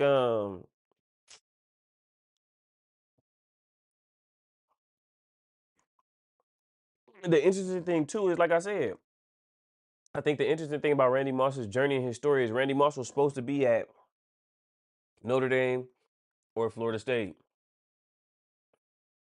one of them schools, something in that realm and in that level, and he ended up not being able to go there because he ended up going to jail.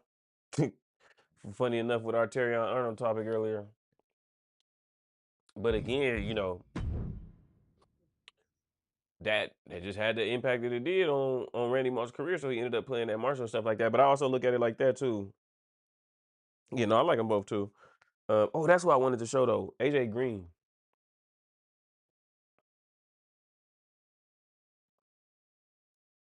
because that's really who he remind me of.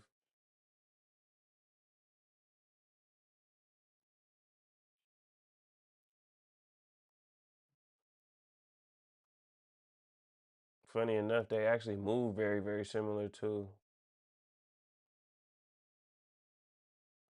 And it's funny because it's probably like AJ Green, don't disrespect. Who was Matthew Stafford throwing to in college?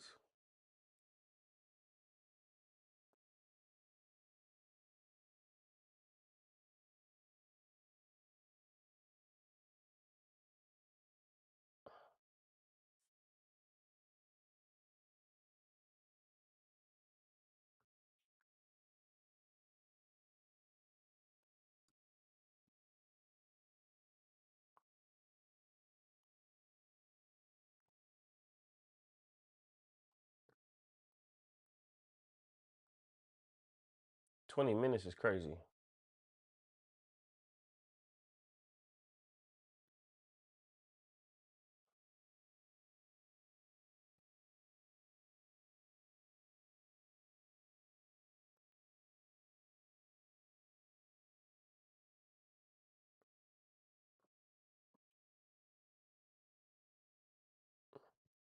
The fucking my boy Detroit got me on the highlight binge. Is that Stafford? Stafford need to break out number 7. Just bring the 7 back. Oh, good block.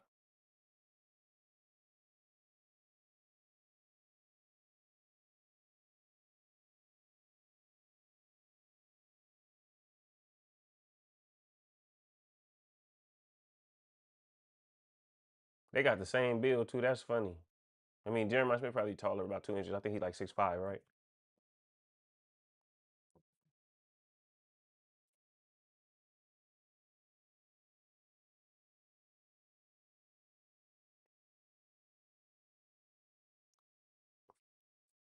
Added excuse to watch some Matthew Stafford highlights too. Slinging seeds. Come on, boom. Who that look like? He caught that?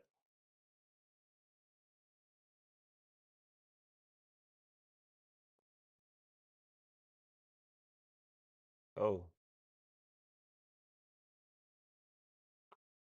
Nah, this is when they used to be smacking the shit out of each other in the SEC too.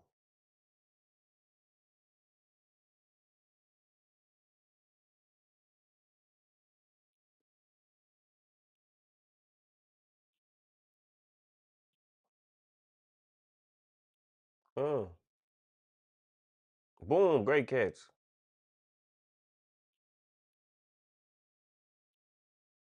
Ooh.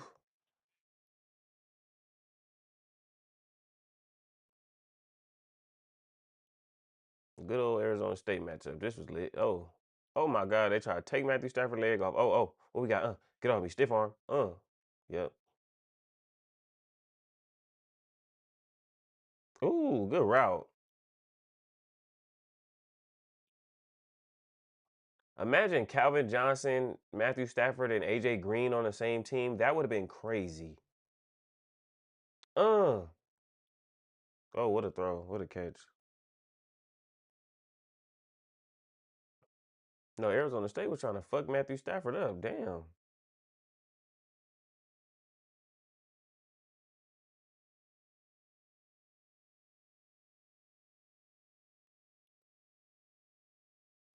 Not they circled the safety to show why he was so out of position. I'm like,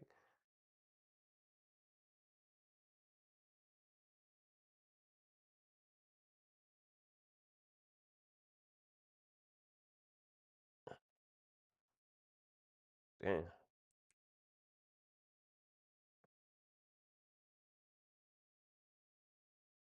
Oh my God.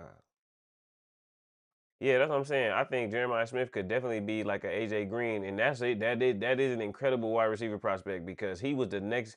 Again, like what? It's crazy that we forget about AJ Green. We always remember Ocho Cinco. We know about Jamar, but we forget about AJ Green. AJ Green was fucking crazy for the Bengals for years. And he had Andy Dalton. It's not like he was fucking playing with Drew Brees.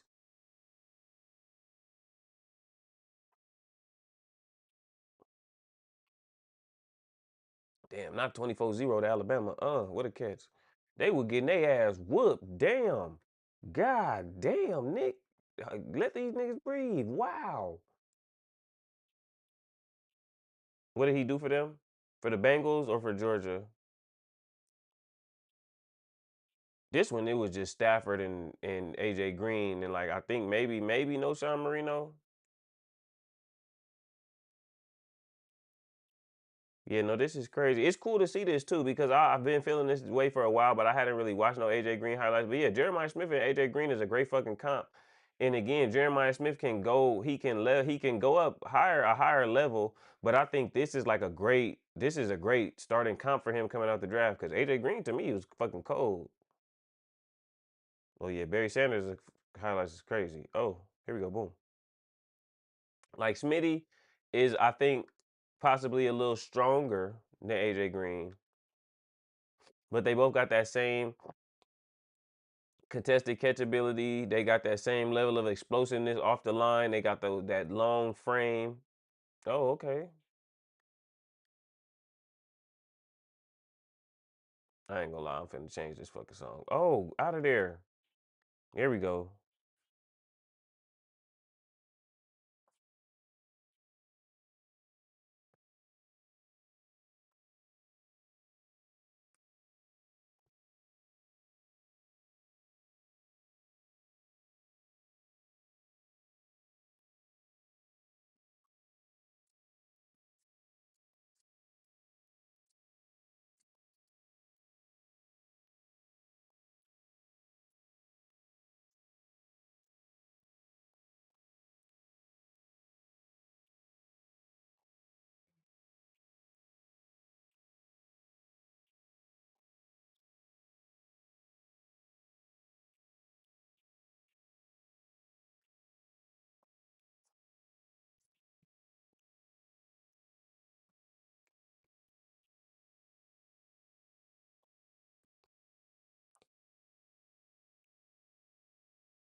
There we go.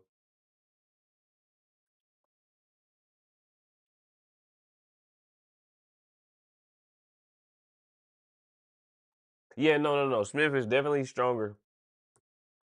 And I mean, I just think modern receivers right now, their route running is just it's a lot more, like old school route running in a lot of ways, like up until 2000 and like 15, 16, 2013, maybe 12, 13.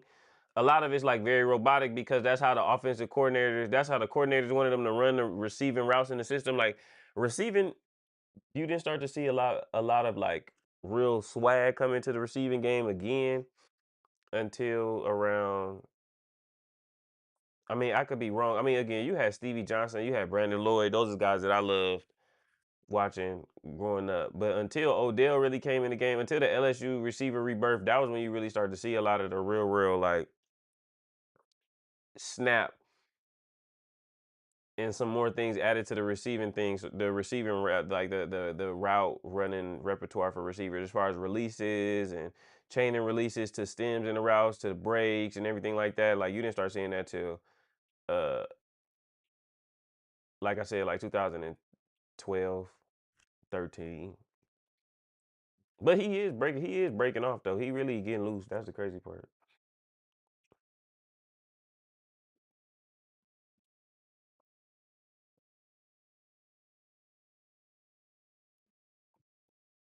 But that's the thing too. Back in the day, they didn't really focus on like recording the releases too, so we don't even know how he getting off the line. We just seeing him breaking at the top of the route and catching the ball. Facts.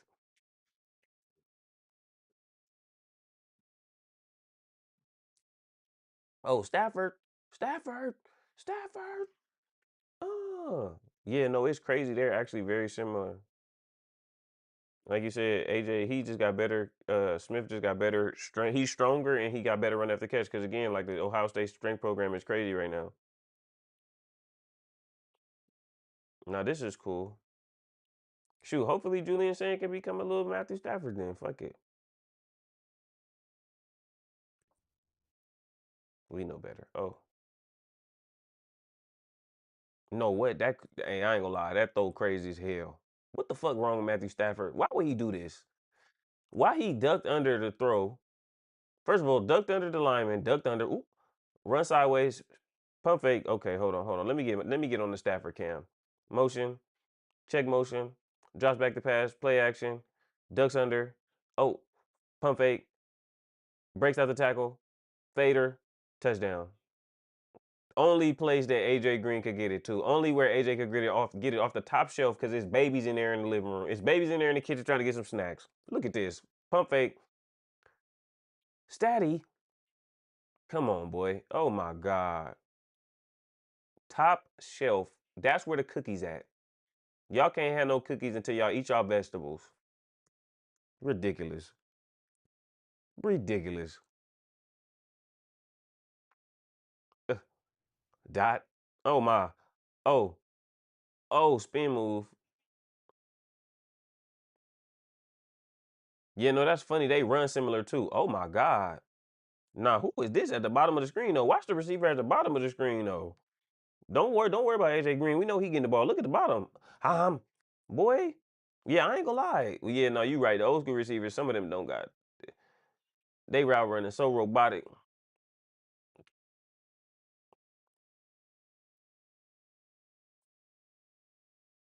But again, this is when they used to be knocking each other out too. That's the difference too. Like it's not as much. Oh shit! It's not as much freedom to be running routes all the time because you got dudes trying to take your head off like this back in the day.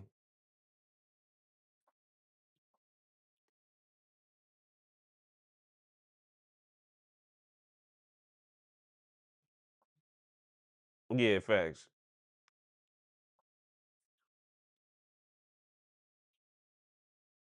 Well. Remember, we still got to. Jerry Rice doing what he was doing to people was crazy. Even though again, crazy longevity. Larry Fitzgerald route package was crazy. Isaac Bruce and Torrey Holt route package was crazy. Steve Smith route package was crazy. We still got to make sure we do give love to some of them legends though. They was really cooking. They was though, no cap. Oh, what Stafford got? Touchdown. Yeah, Devontae. Yeah, again, Devontae Rouse was fucking crazy. Keenan Allen. Oh my.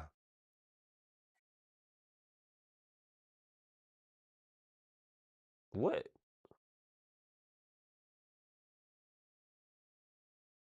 Oh my. Yeah, man.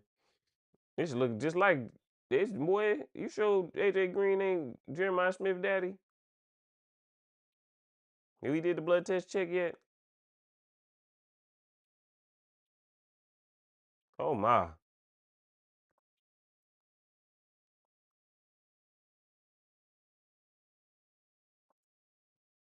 Yeah, how did you get beat like that?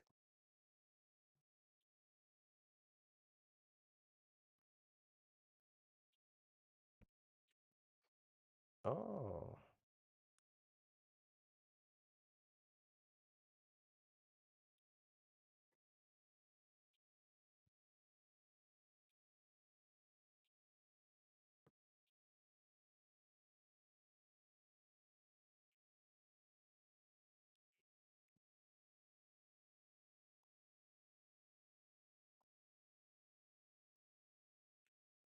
All right.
Yeah, facts. It sure did. It sure did cut out. I appreciate you dropping back in. Gonna get back and get into this damn wrestling.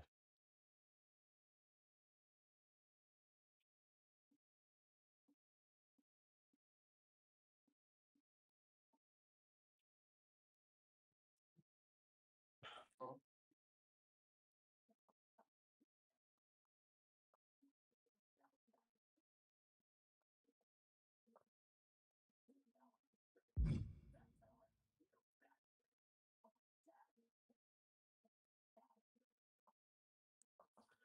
right, let's see.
Hey, man, Aiden Hutchinson highlights was lit, man.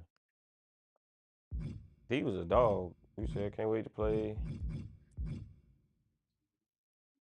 Okay, so you gonna have you a defensive lineman, you gonna have you a edge rusher for your road to glory for this next one. That'd be lit.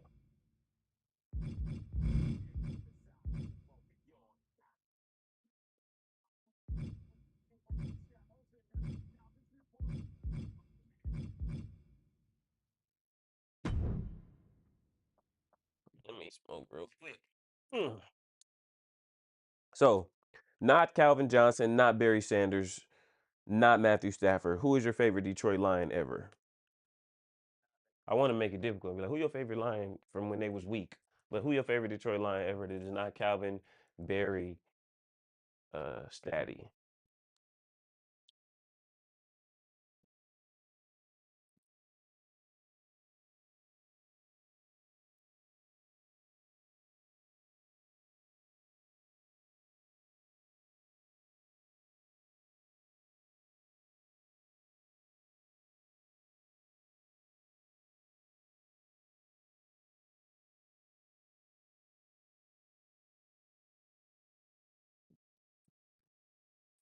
I'm smoking on that gas.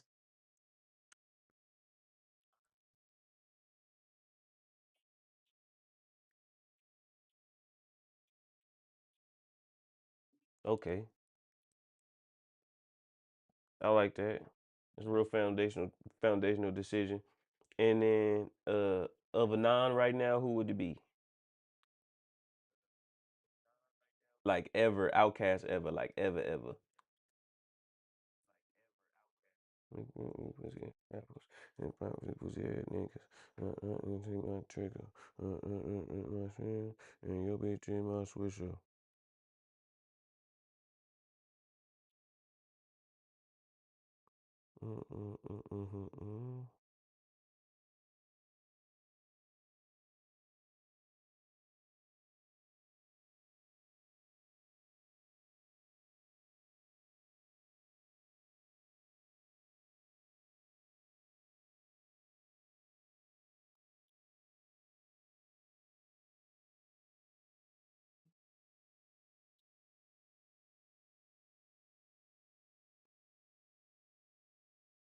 It's Barry. If I'm allowed to pick Barry, I feel you. I'm gonna pick on Dominic and Sue.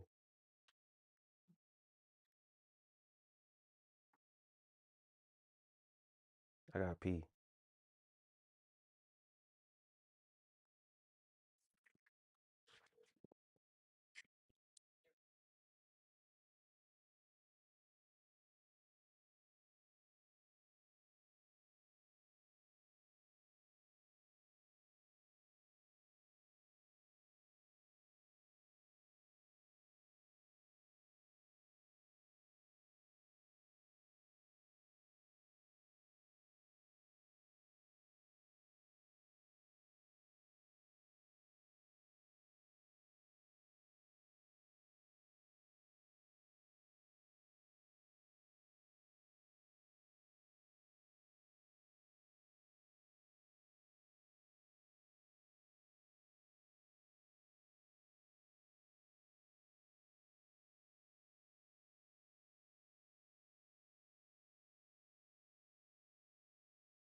All right, I'm back. Sue was good, and I feel you. Definitely not watching Aaron Donald. I feel like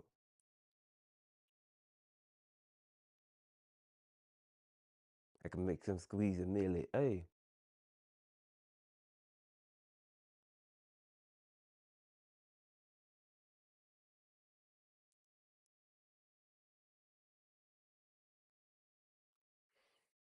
I gotta wash my hands.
Yeah, what up, Detroit? We in here. We finna do some late night wrestling.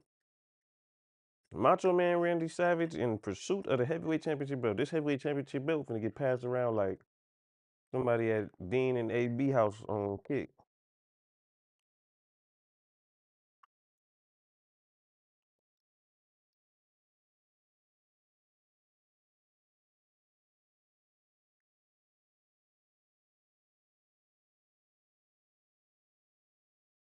So who your favorite NFL player all time?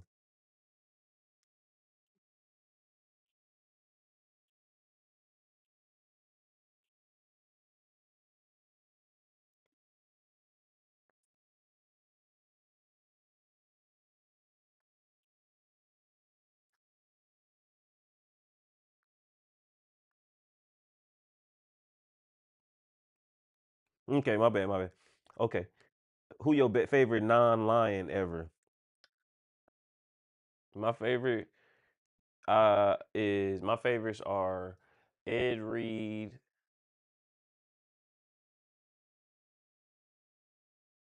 Ocho Cinco, and Marshawn Lynch. Oh, and Torrey Ho. Oh no, Torrey Ho was a Ram. My bad. Whoops.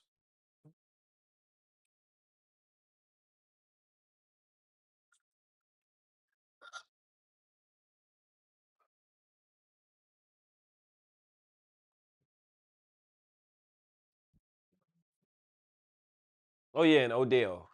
But Odell played for the Rams too.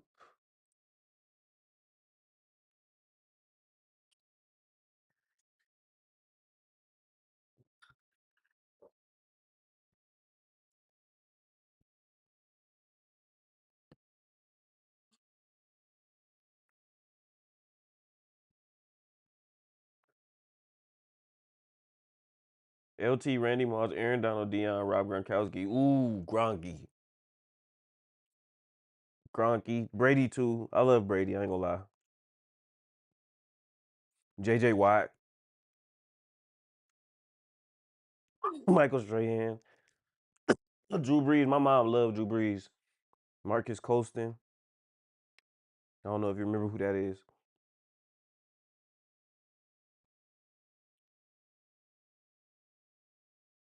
Shout out Marcus Colston. Shout out Drew Brees. We all love it. Come on, Ricky Williams. I think I said Ricky Williams. It's LaDainian Tomlinson, boy.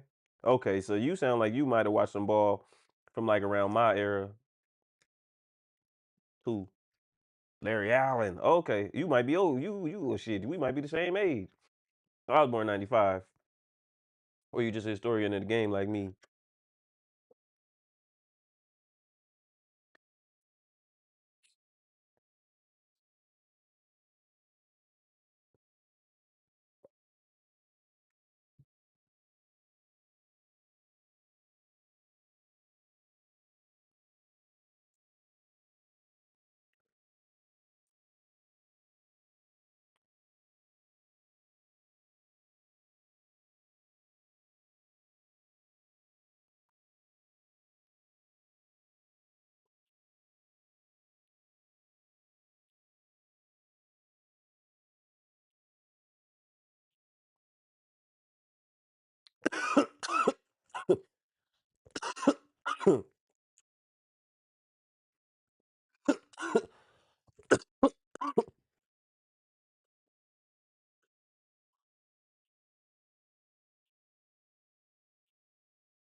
What you know about Jim Otto, 00?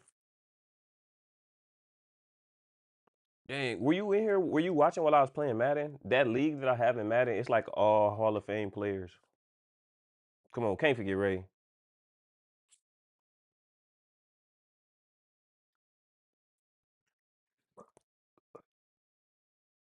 I got one for you though, Detroit.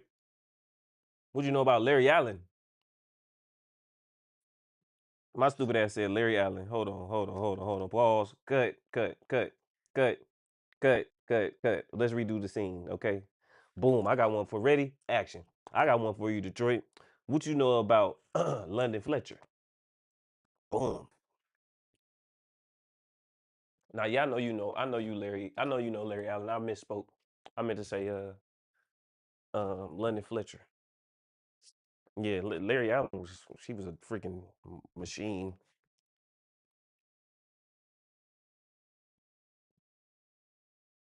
A different kind of machine. Shit kind of crazy actually.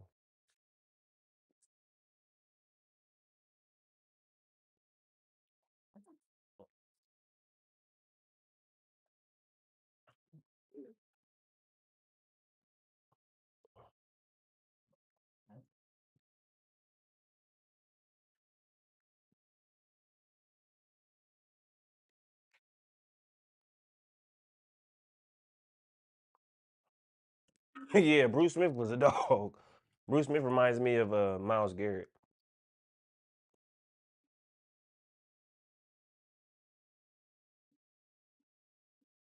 Or Miles Garrett reminds me of Bruce Smith, excuse me.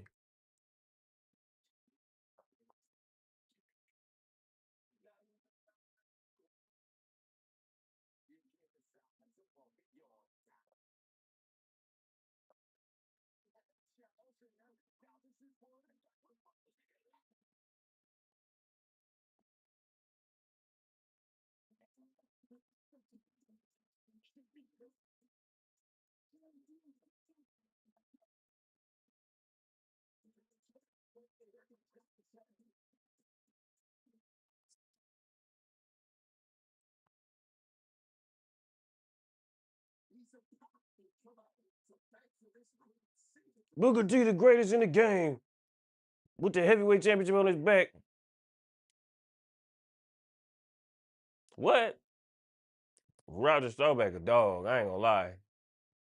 Roger Staubach could be the number one quarterback off the board right now.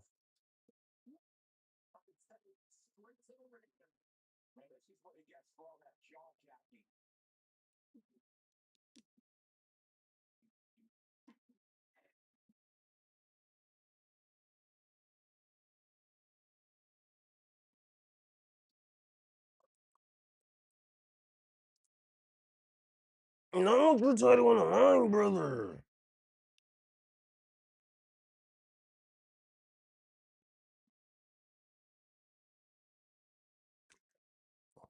And I accept the challenge, brother.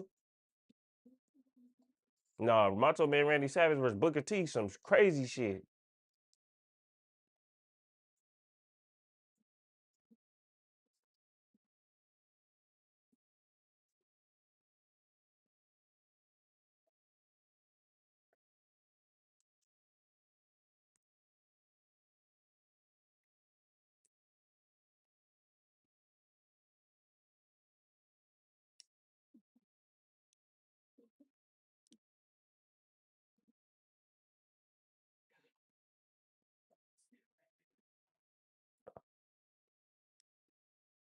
Hmm. How long before Lamar Jackson will become ball knowledge? I think Lamar Jackson becomes ball knowledge when it's appreciated how much he's grown as a passer first. Once that happens, I think we'll get to that point because it is a big deal, honestly, how much he's grown as a passer. Like, it's actually kind of crazy.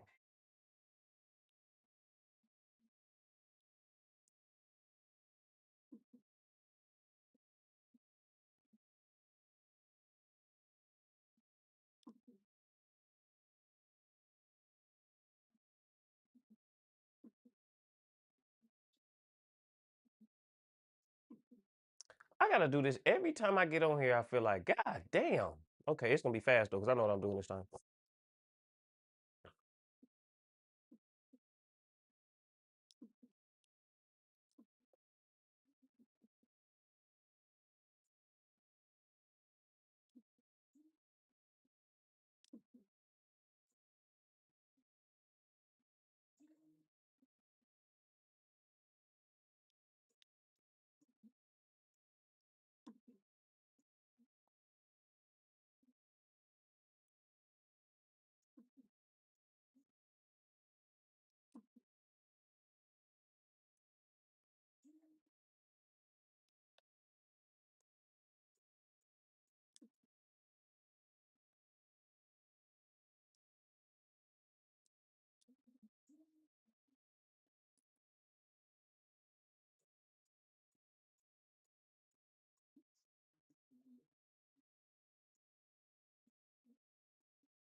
Yeah, he did go like 41-4 in 2024.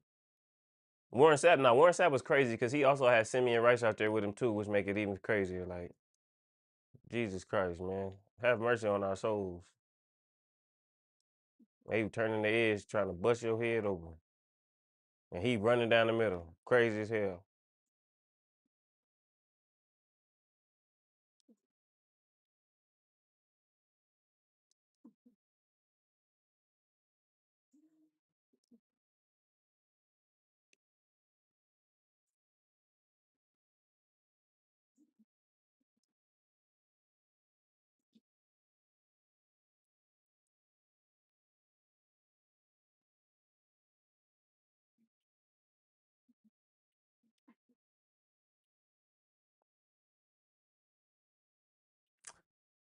Cortland Finnegan was good too. I mean, Jesus, there's so many guys, so many good players.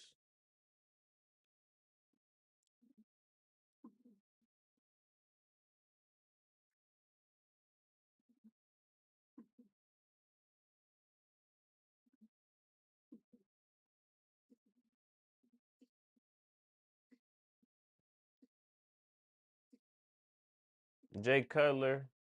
I used to like Jay Cutler. I wish he gave a fuck. Jay Cutler really did not give a fuck. That shit was crazy. In hindsight, damn.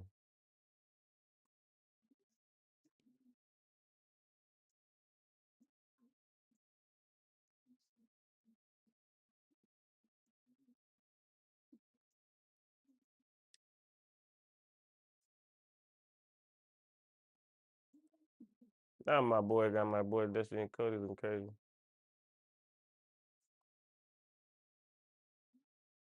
Yeah, no, it is kind of crazy because when you look at it, it's like a lot of space to expand in ways that also reflect like the old school football is kind of always growing and turning into itself and changing and turning into itself and changing and turning into itself and changing. It's actually kind of crazy, realistically, when you look at it, because football right now is so close to how it was back in the black and white TV days, but also like it's every era, the 60s, the 70s, the 80s. Like offense right now got so many varieties of just like styles and different things that go into the game right now. It's actually kind of crazy. Like it's kind of crazy when you think about it, actually.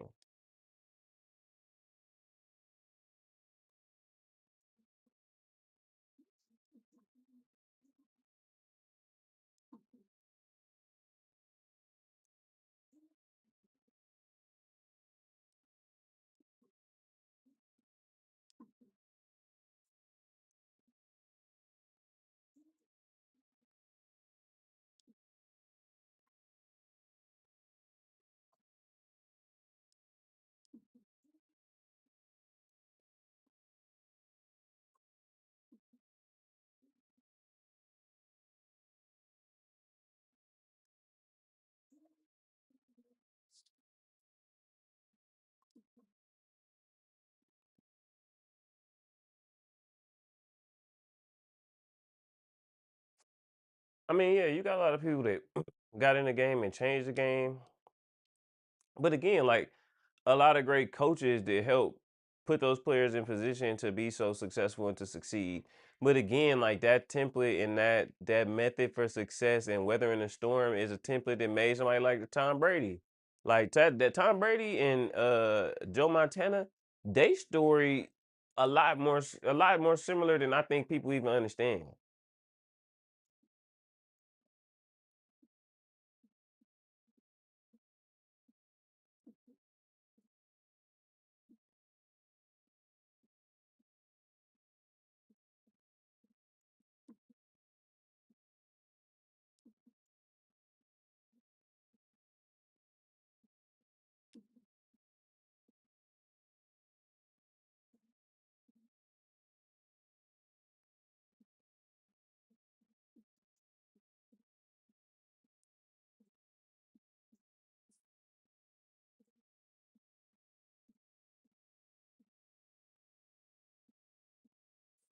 Facts, but the funny part is like them dudes is even as much as they are so freaking unique, they so not. That's the funny part. Like football's so crazy like that. Like you can go through history and go find and really point out some dudes that are really like all them guys. We just talked about Larry Allen. Larry Allen and Panay Sewell got a lot of similarities. Obviously, they different. Anthony Munoz, Orlando Pace, Jonathan Ogden, right? Then you got again, like we mentioned, what you mentioned, Jameer Gibbs and Lamar and Travis Hunter, like Micah Parsons, right? It's crazy. Like I mentioned somebody earlier. I mentioned Dwight Freeney earlier.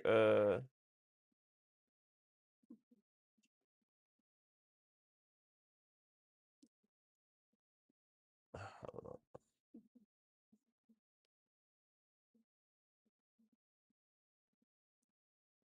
hold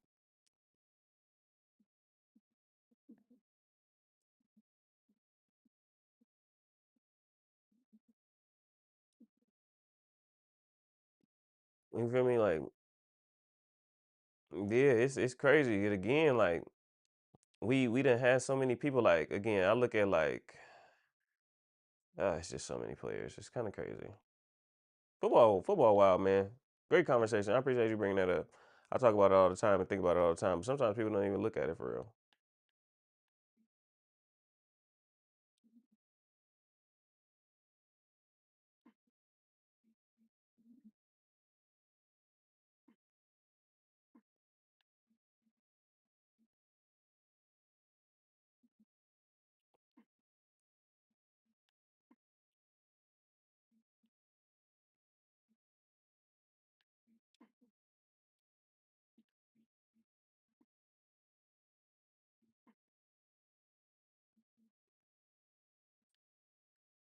Nah, I ain't gonna lie. Evolution might have fucked up.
Edge is playing tight end. Speaking of impact, McVay has such an impact on skins.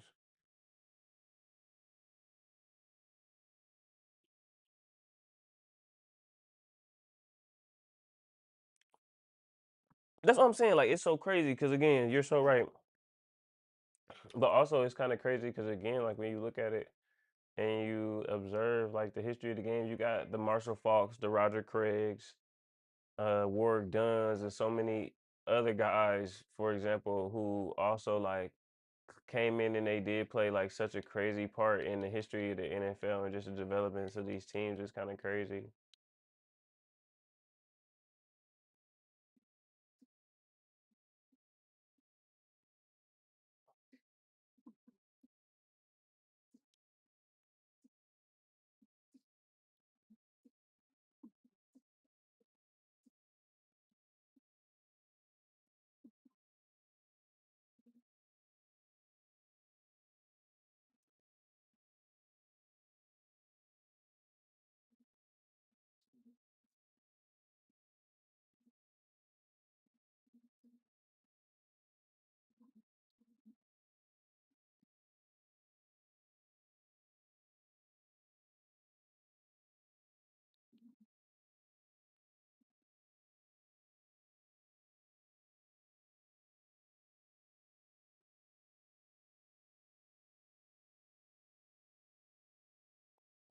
It's very, very possible. But watch for football to slow down too, because that's what's coming next. Because all this stuff been going on, the game about to slow down. Slow down, brother. Because that's how you thwart all this speed is you make the speed play slow.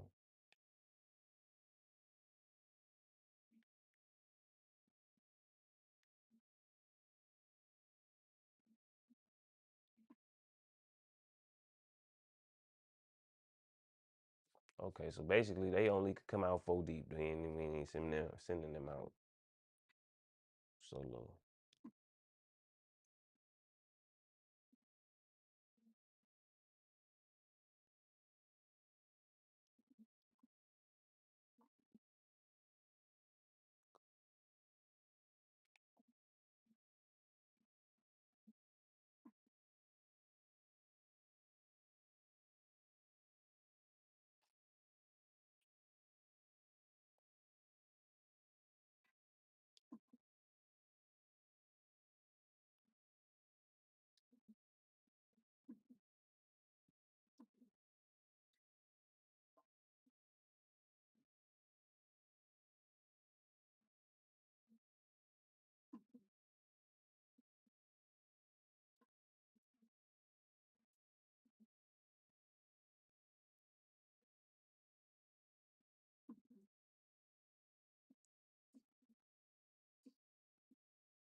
Well, I mean,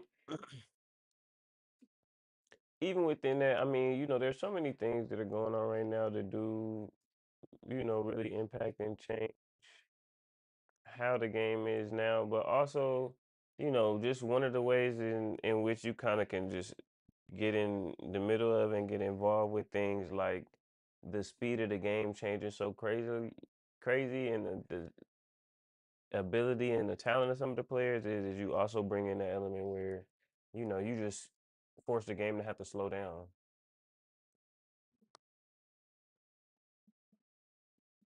Some teams gonna play a million miles an hour, but some teams gonna force you to slow down.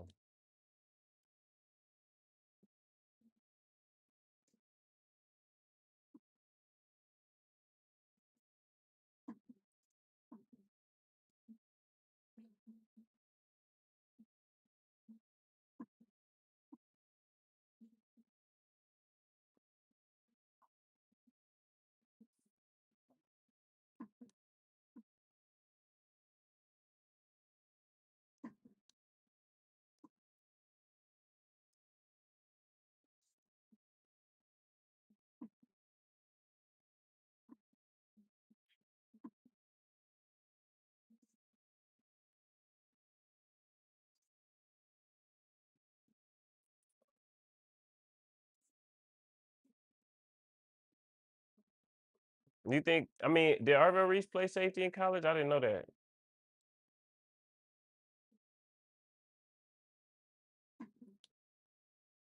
That's crazy if he did, because like you said, he could play edge and he could play everything. Shit, 3-level player potentially, especially certain points in the field potentially.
I mean, I feel like the NBA just doing a bad job of trying to get people to watch their sport too, and encouraging people to really appreciate the game of basketball for what it is too. So, I mean, there's that, and I mean, you definitely right as far as feeling like it don't necessarily develop 100%. It's definitely lacking at times, but I mean, it's just a lot of the players don't work on their bodies either. They work more on their game, but if your body is not in the proper position, like in proper shape to be able to play and play this game at the levels you need to consistently, then it makes it kind of hard to also be able to sustain and to show people your game. So I mean, that's one of the biggest problems too.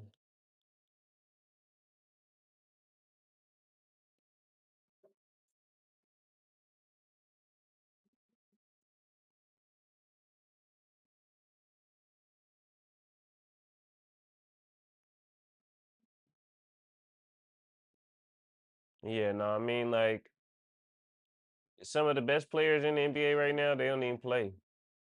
Like the players that can really have us really talking about how much it's developed and stuff like that, they don't even really play. So it's kind of crazy. Like it's like John Morant don't play a lot. Zion just had for his first like 60 plus game season. Like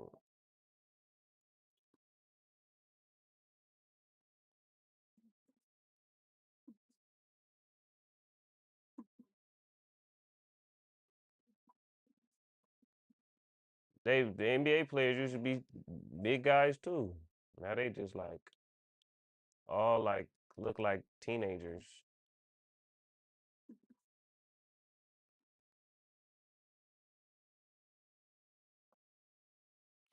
I mean, that's one of the things that's supposed to be beautiful about about the NBA is it is supposed to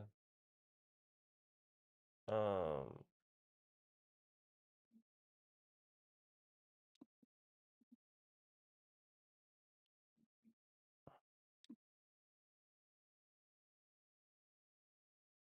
it is supposed to function. It is, the positions grow because within the positions there's growth just like in football and so in some ways, but it's just like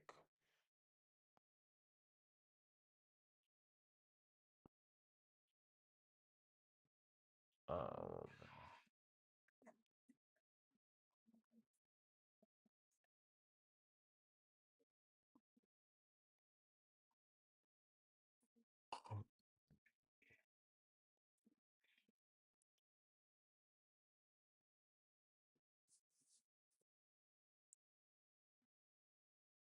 yeah, basketball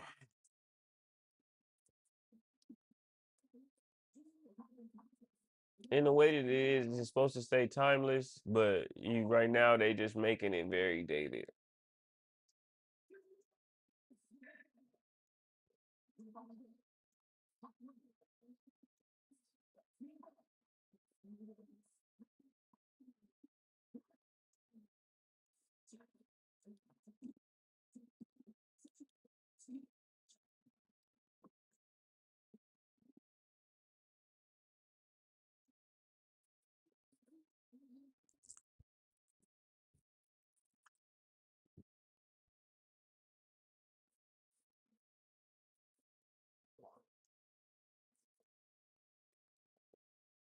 Well, the biggest thing with football is it's right now, and as consistently as it does, it rewards innovation at times.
I'm gonna need him to chill out on Big Clear.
Yeah, they definitely mix the fundamentals, which are always important just to succeed at championship high level football.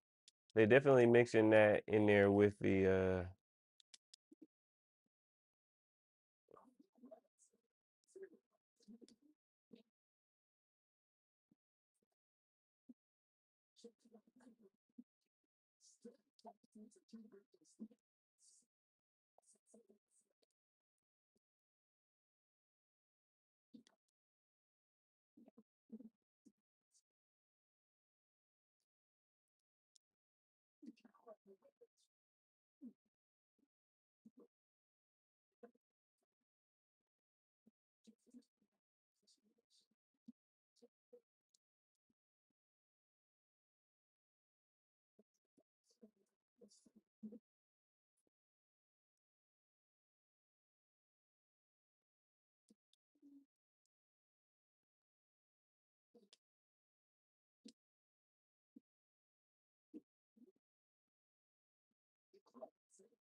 Yeah, now we gotta change Triple H shit. Cause what the fuck? Why the fuck he doing some Lgnds Lg Jackie Chan shit?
Sean Payton is a solid coach too.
Yeah, I mean,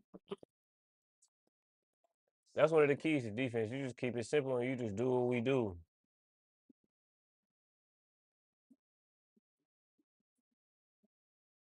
Oh, okay. So what happened was is Dusty Rose and Ric Flair got a rivalry to go back dating to like the 80s and in the early 2000s, mid 2000s when Ric Flair was a part of Evolution with Triple H, it was just a remake of the Four Men of the Apocalypse, Four Horsemen, excuse me.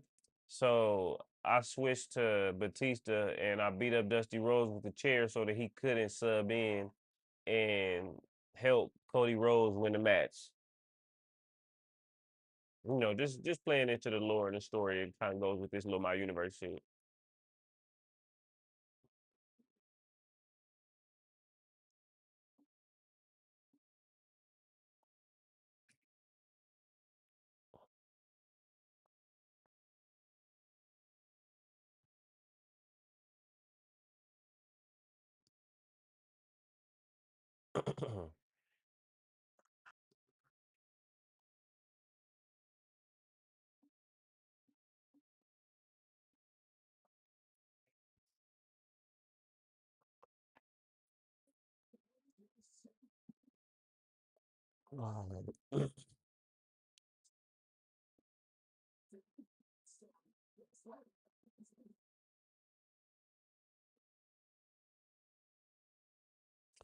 Oh, Roman Reigns versus Hulk Hogan. I don't know who the fuck I'm gonna use.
Hey man, I appreciate you, bro.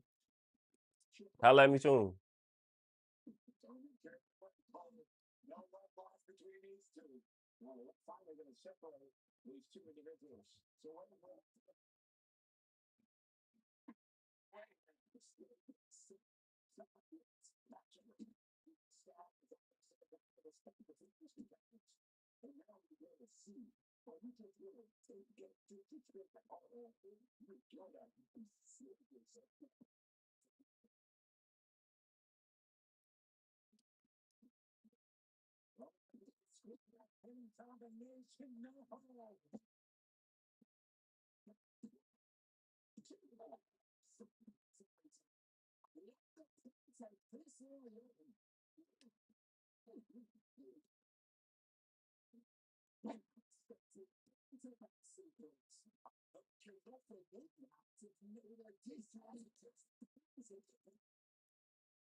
Television and United States titles.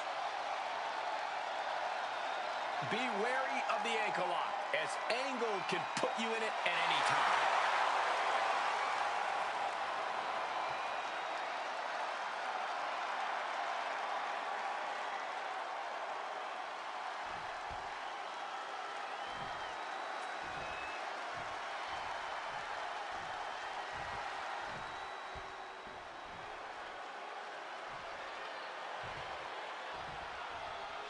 Here comes the Olympic gold medalist.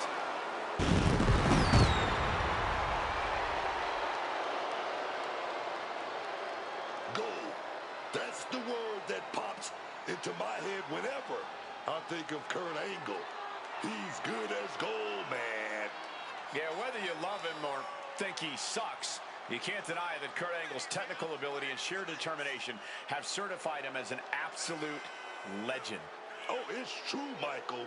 It's damn true. And while the pressure of being real, he's out here looking to show everyone that he's got it all up, that he can handle that pressure, handle his gangsters. Oh, yes.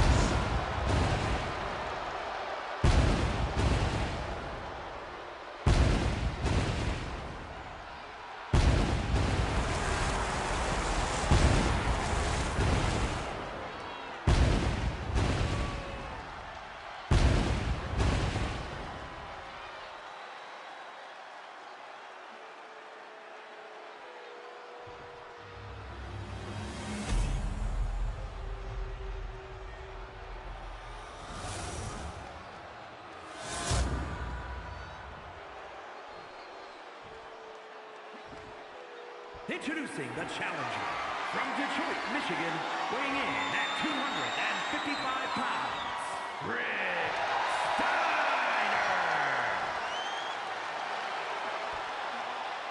And his opponent from Pittsburgh, Pennsylvania, weighing in at 237 pounds, the prestigious World Pure Wrestling WWE Champion, the Great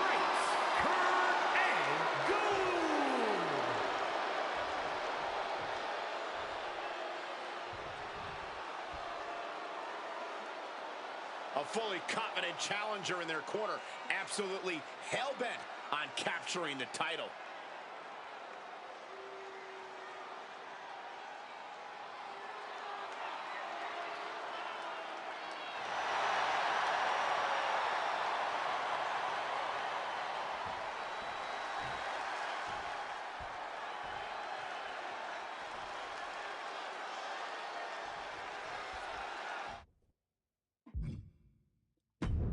There's an argument to be made that defending the title is even harder than winning it, wouldn't you say? Absolutely. You've got your name in the history books. Now it's about what kind of legacy you're going to leave.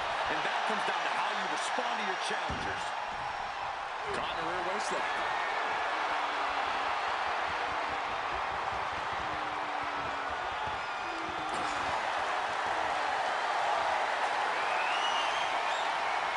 Getting grounded and now put into a headlock.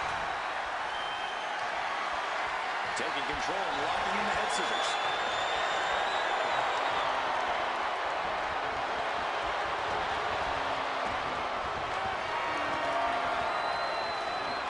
Oh, stiff punch.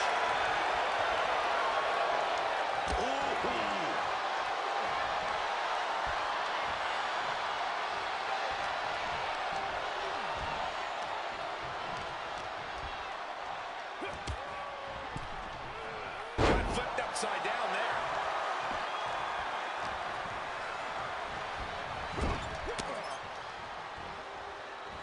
Waistlock applied in the corner. Check out this power. Belly way overhead.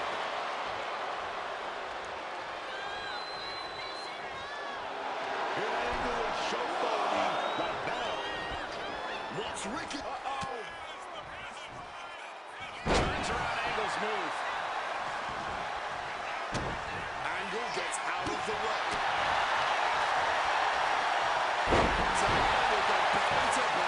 Looking for the belly pad. The champ kicks out easily. Thought they could pull a fast one here. fourth of this fight is in the books now. These competitors searching, hunting for the next fall to give them the upper hand. Turns it around. Monkey flip!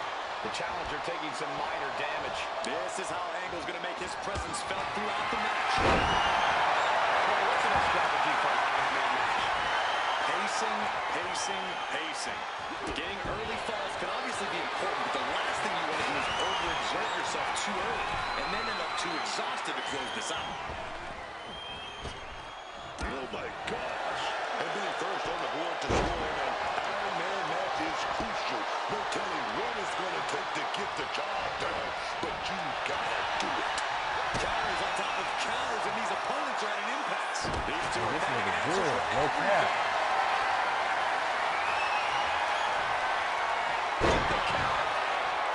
He's going outside to regroup, to catch his wind a little bit. With the tackle.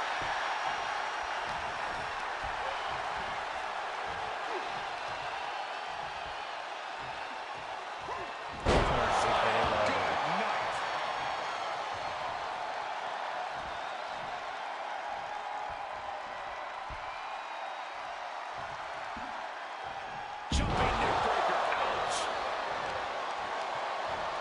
Well, that'll weaken your arm. And now he's looking to lock in this submission.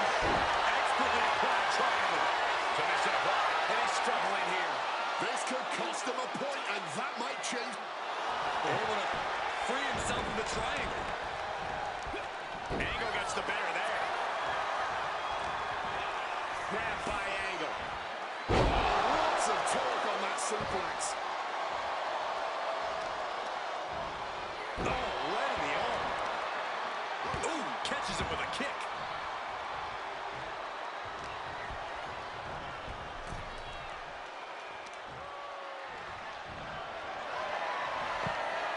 Unceremoniously dumped to the floor. Hey! Here he comes. Throwing absolute caution to the wind there, and it paid off big time. Back body drop that takes power. Lifting their opponent back to their feet in a thunderous right hand. Guys, this might actually end in a countout. Heading to the top now. Blast off. Saw it was goes for the pin. He was almost done for. Oh, rocked with the impact of that axe handle.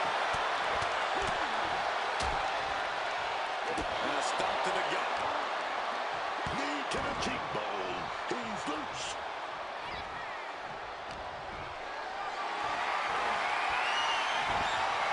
Taken down with a chop block. And it's stopped. Will this be enough? And the champ can't keep the shoulders down. It might be stubbornness or it might be lunacy, but he's refusing to stay down here. Going for the vulnerable stomach. One step ahead of Angle. What a display of strength here. Scoop slam sets things up. But the midway point now of this challenging Iron Man match. Still all zeros. Someone really needs to step up. But Angle picks it in. Oh, he's going to go for it. Angle lock. He's got it locked in tight. Has the submission locked in tight. Looking to get a full up. There it is. He had no choice but to tap out. And look at this now. Bad intentions coming with this hold. It's locked in. He's got to be looking for out here.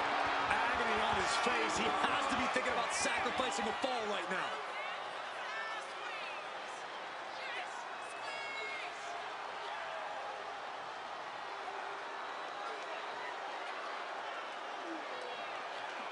And he very quickly counters. Up into the fireman's carry position. Death Valley driver. Steiner has set his target. What's Steiner fixing to do? The challenger is not holding back. How in the hell are they going to kick out of that so fast, man? And it's going to take composure now. Could just need one more big move. He counters with a great reversal.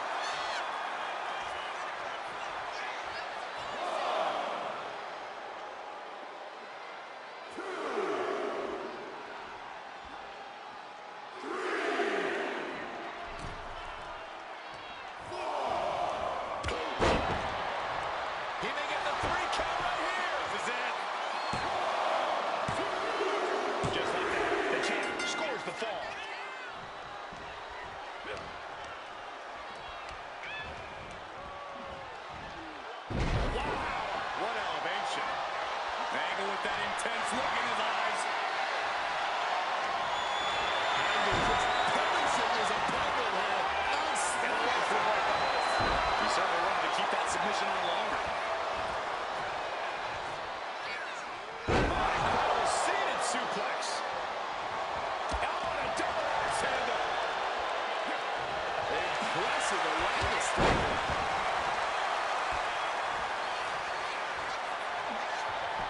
Monkey flip. Rick is losing grip of this match now. Oh, this attack would not be lit for Angle, trust me. Oh, sent flying with the monkey flip. Ooh.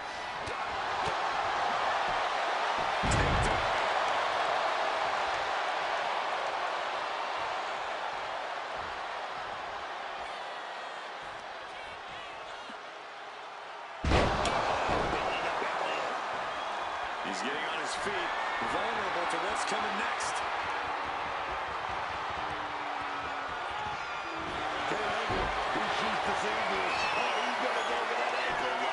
He might be forced to give up a fall here. But he's struggling. He's back. And could not hold on longer. Had to sacrifice the fall to prevent any worse damage. We got a cover. Vince over there yelling at the fans crazy.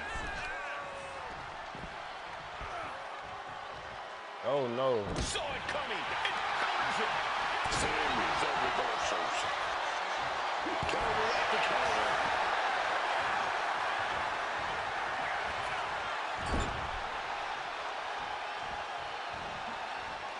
Ooh, just ate that kick to the face. Kurt setting it up. Is it enough? The cover. Two. Oh, he's going for the champ here. And there's the cover. He gets the kick out after the one.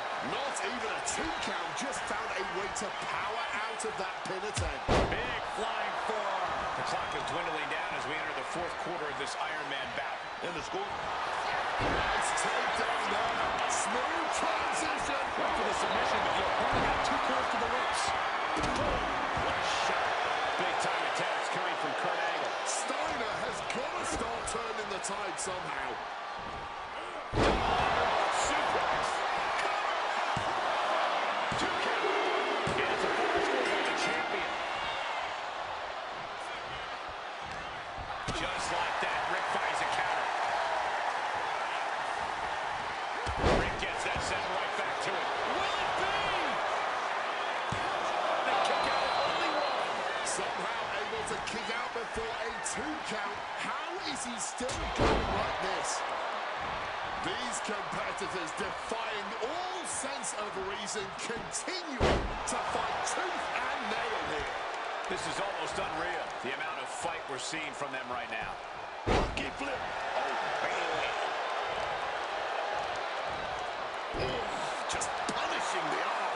Steiner looking unable to get a leg up in this match. Unrelenting attacks from Kurt. And his core might be a bigger target now. Well-placed elbow flexed on the edge. Connecting fully with that one. Opponent hoisted up. Angle slam. Two. Keeping the match, and the champ gets a fall. Tail over tea kettle right there. Preparing to take his best shot.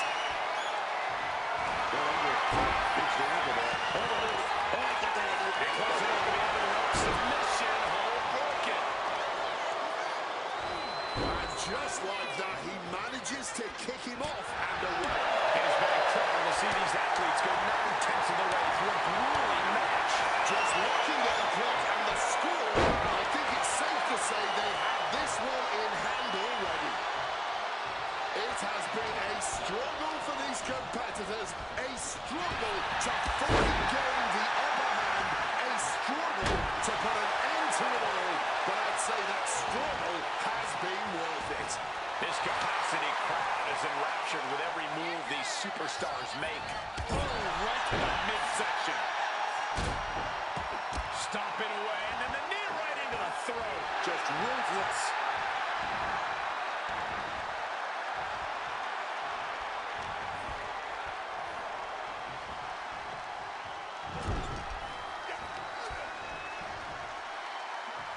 Looking for a scoop slam, but from behind, inverted DDT connects.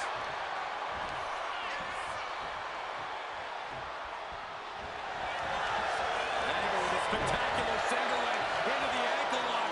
This does not look good. Angle may have it. Desperately trying to not give up a fall here. But that hold is locked. And there he is. He's giving up. Huge fall. Captured off the submission. This is it. Still ready for the champ left. Scoring the fall. Clothesline. Oh, he's net scouting.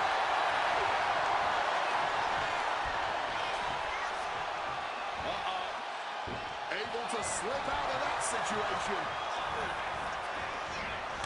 Boot to the stomach gives them separation. He's totally helpless. Explosive suplex. And Steiner taking on further damage. Cody's putting his foot on the gas, man.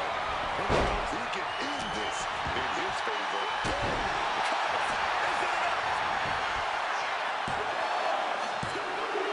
And it's enough to end the fall. Up into the fireman's carry position. Death Valley driver. An angle is being aligned into position. Pop right in the stomach creates the separation. He's got him now. Powerful suplex. He thinks he has it.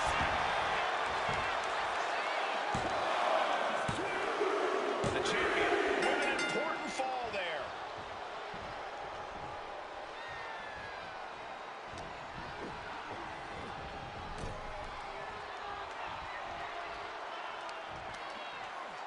Boom, one step ahead there.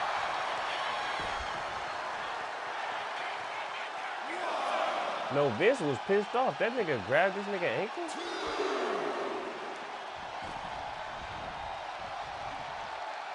Oh, the reversal by Steiner. The champion retains. We're going to be hard-pressed to see a better match than that. Here's another look.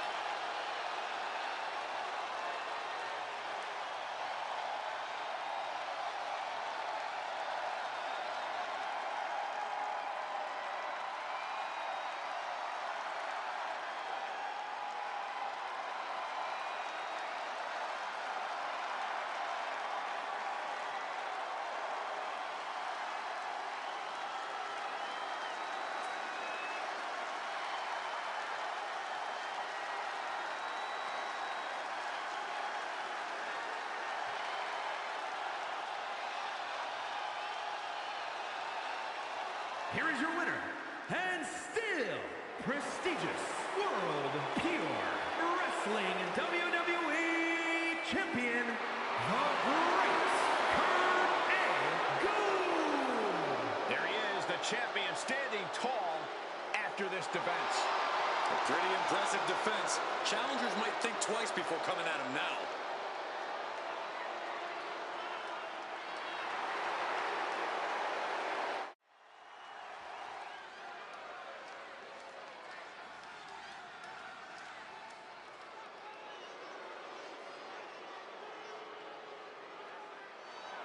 This will not be pretty. The following is a tag team Hell in a Cell match. Introducing first, from West Memphis, Arkansas, weighing in at 317 pounds, Sid Justice. Sid Justice is a man who knows what he's all about. He's here to fight hard, man, to win big, and battle any evil in his way. Certainly a competitor with strong convictions. Sid Justice follows his own moral code. Sid does what Sid wants to do, and that's it.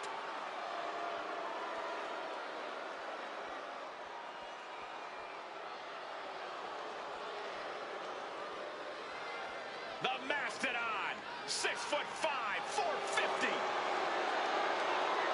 And from the Rocky Mountains, weighing in at 450 pounds, the man they call Vader. A monster of a man who loves to inflict punishment and definitely doesn't mind taking it. That only fires Vader up. Man, it gets his blood pumping. He's just a beast. Vader's reputation precedes him all over the world.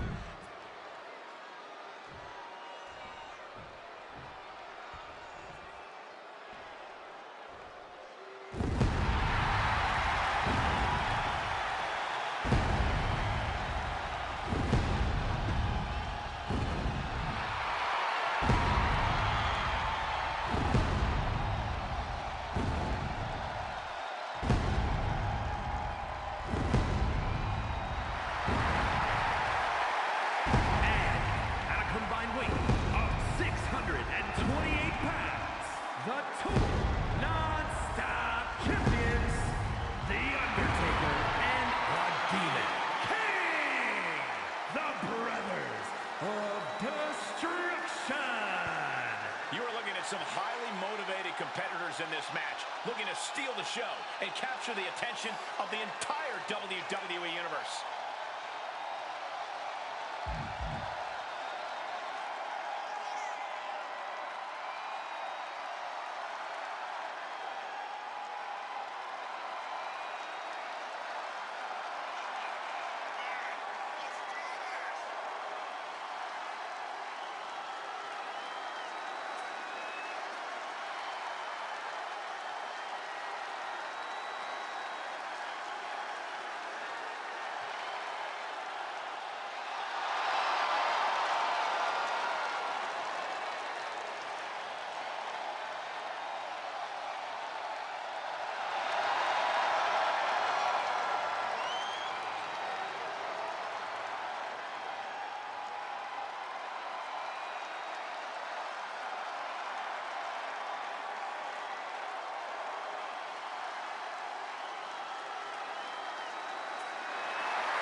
There's the bell. These competitors are locked into the unforgiving Hell in a Cell.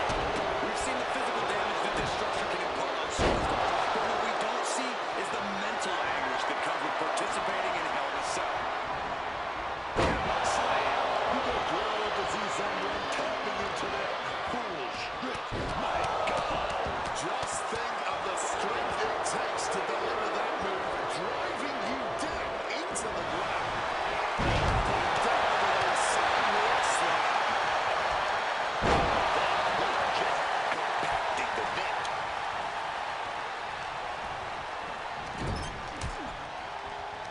Quickly hoisted it off. Stop. That did not look good for save. It knew what was coming there.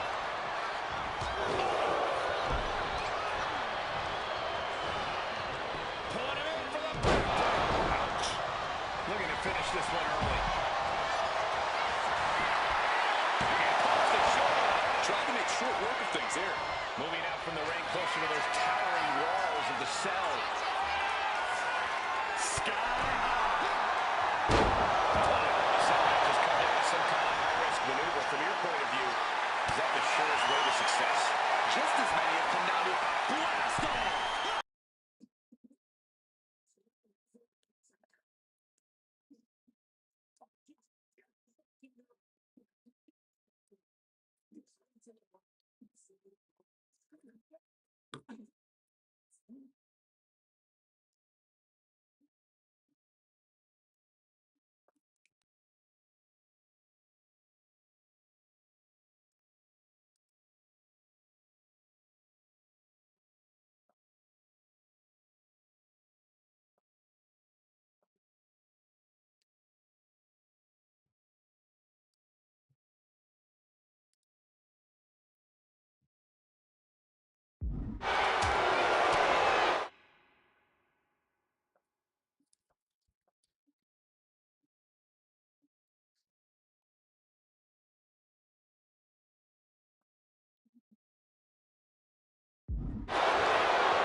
chin lock, and now just rapid fire punches. Is this it? Is this the end? And he kicks out at 2. You gotta see it getting close there. You don't want to see that count get that far at this point. Oh, no. Oh, and he gets discarded out of the ring. Out of the ring to the confines of the chain link enclosure. Taken down by the neck. Powerful elbow finds the mark.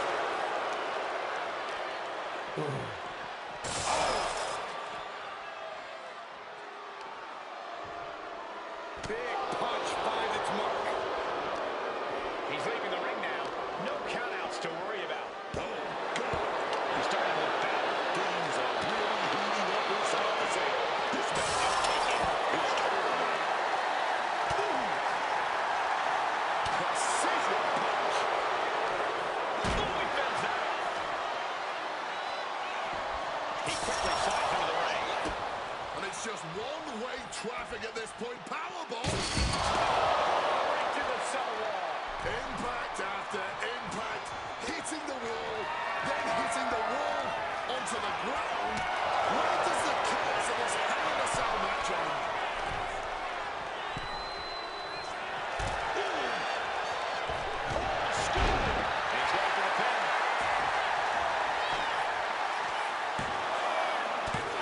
Shoulders up at 2. And I'm not sure how many more of those kickouts he'll have left in him soon. The Undertaker. Oh, we've seen this so many times before. Taker just turned his lights out. 2 count. No way. No way. That was an extremely close call. In fact, I might even say taking flight. Down with the elbow. Running power slam. Bringing a fight on top of the cell. To call this dangerous would be an understatement. Everyone knows the risks coming. Each Vader's in imminent danger. Leaping tombstone. Will that slay the Mastodon? Man, he better get more focused here.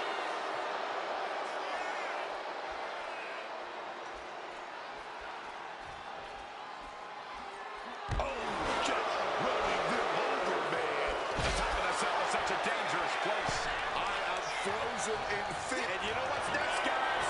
Get to the midsection, front face lock applied. That's it. There it is. He breaks the ref's count before 2. I don't know, but he looks like he's got a whole lot in the tank. What a kick out. It's unbelievable that these athletes are a mismatch in any capacity. But here we are. And you can just hear the steel screaming with each impact. These superstars are pressing their luck with every single bit of offense. Something's gotta give, and it will not be pretty once it does. At this stage, he's endured plenty of big attacks. Hell in a Cell takes you to your limits, and in many cases, well past them.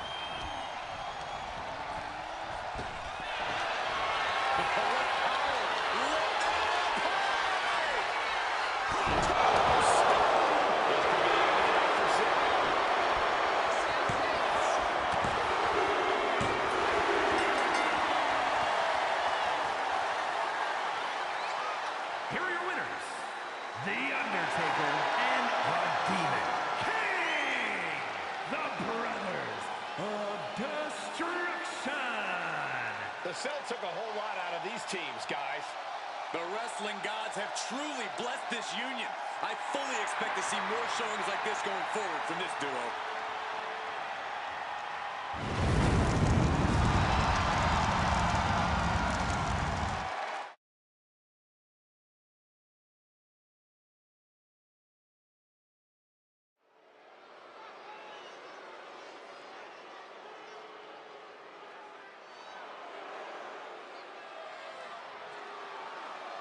Randy Savage has been called one of the greatest competitors in the history of WWE. And you get no argument here. The following is scheduled for one fall, making his way to the ring, accompanied by Miss Elizabeth from Sarasota, Florida, weighing in at 239 pounds.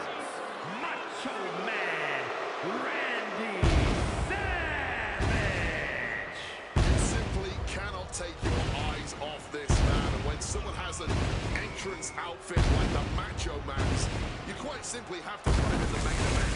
Yeah, the Macho Man is incredible.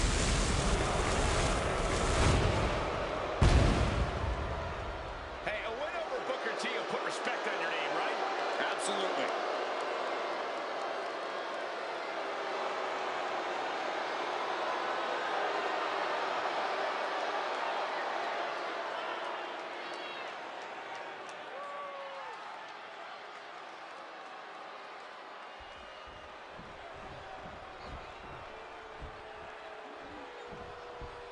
Look who's here!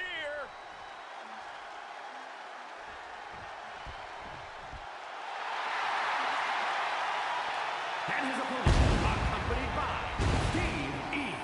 Ray, representing Harlem Heat from Houston, Texas, weighing in at 251 pounds, the World Heavyweight Champion, Book T.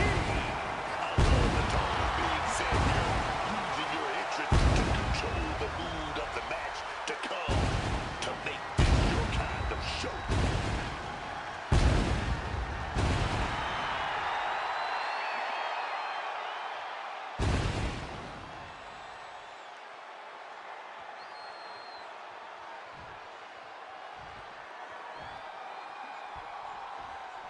Looks like we're all set with Macho Man.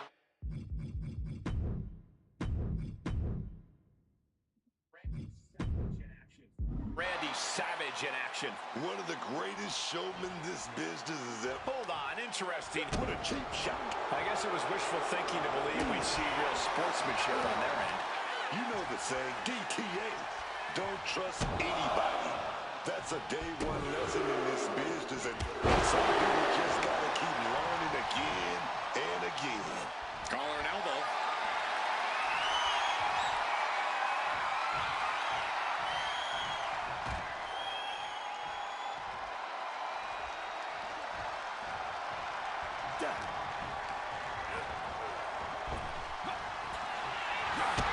Kick to the gut.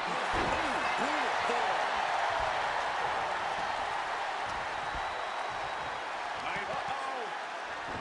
Randy Savage outstrikes him. Stops the kick. Sequence of reversals there. He goes for the quick pin. Not much behind that pin attempt. Clearly not enough damage done. Leaning on the turnbuckle here. A step ahead of Savage. Oh, what a kick. They're stuck in the tree of woe and just having their face stomped. Look, the most intelligent competitor in a battle knows that there are many roads to victory, including the low road. Connects with a crushing elbow drop.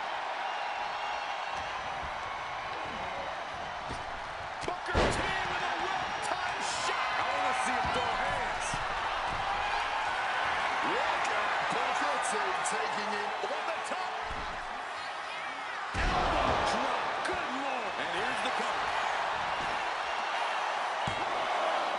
Just after two. This could be a tipping point in this match. Booker T getting the crowd involved here.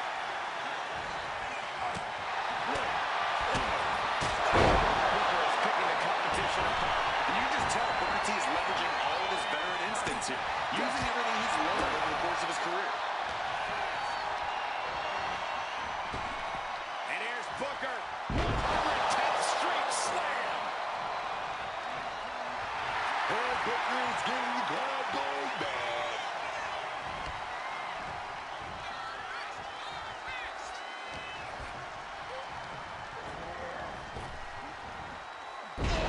Driven down face first with that massive flapjack. Okay, he should really focus on the match now. We get the point. Oh, Harlem sidekick. And now Booker T is looking as fired up as ever. And a menacing one on the top. Are you kidding me? Macho Man weathering a storm here. Booker's doing a good job staying attached to the competition.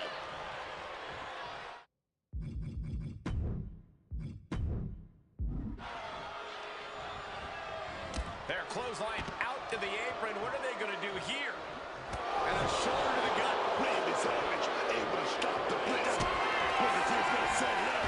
Oh, yes. That should do it. Bad spot for Savage. 2. And finally, monumental victory. Here is your winner, Booker T. And a win for Booker T. What can I say? I get it done, man. You line them up, Booker T will knock them down, man.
Damn.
All right, that's it. We done streaming. Shout out to the people who encouraged me in the comments to get a little more vocal on my Twitch. I'm doing that. That's why we sending y'all an outro.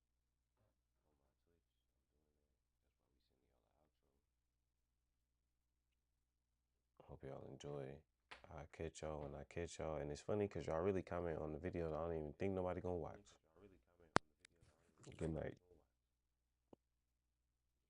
For my folks on YouTube and on Twitch. I mean on TikTok. Good night.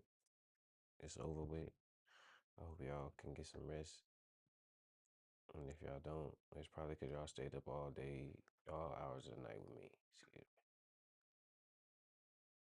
I love y'all. Peace out. Ooh. Dang, I say 29 clips. It ain't nothing else worth. Oh, I was thinking.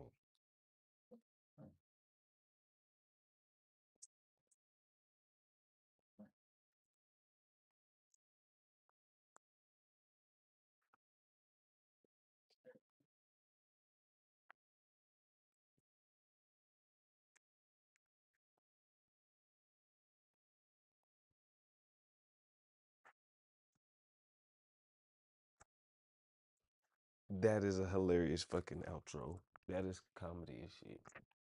Now me telling everything fucking goodbye, and then the fucking Shawn Michaels song came on at the end. I'm coming over there right now. Huh? Wait, you. Yep.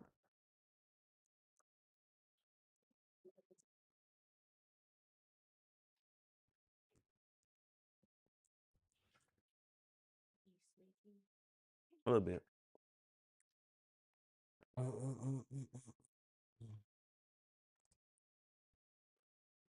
Oh my, that's hilarious.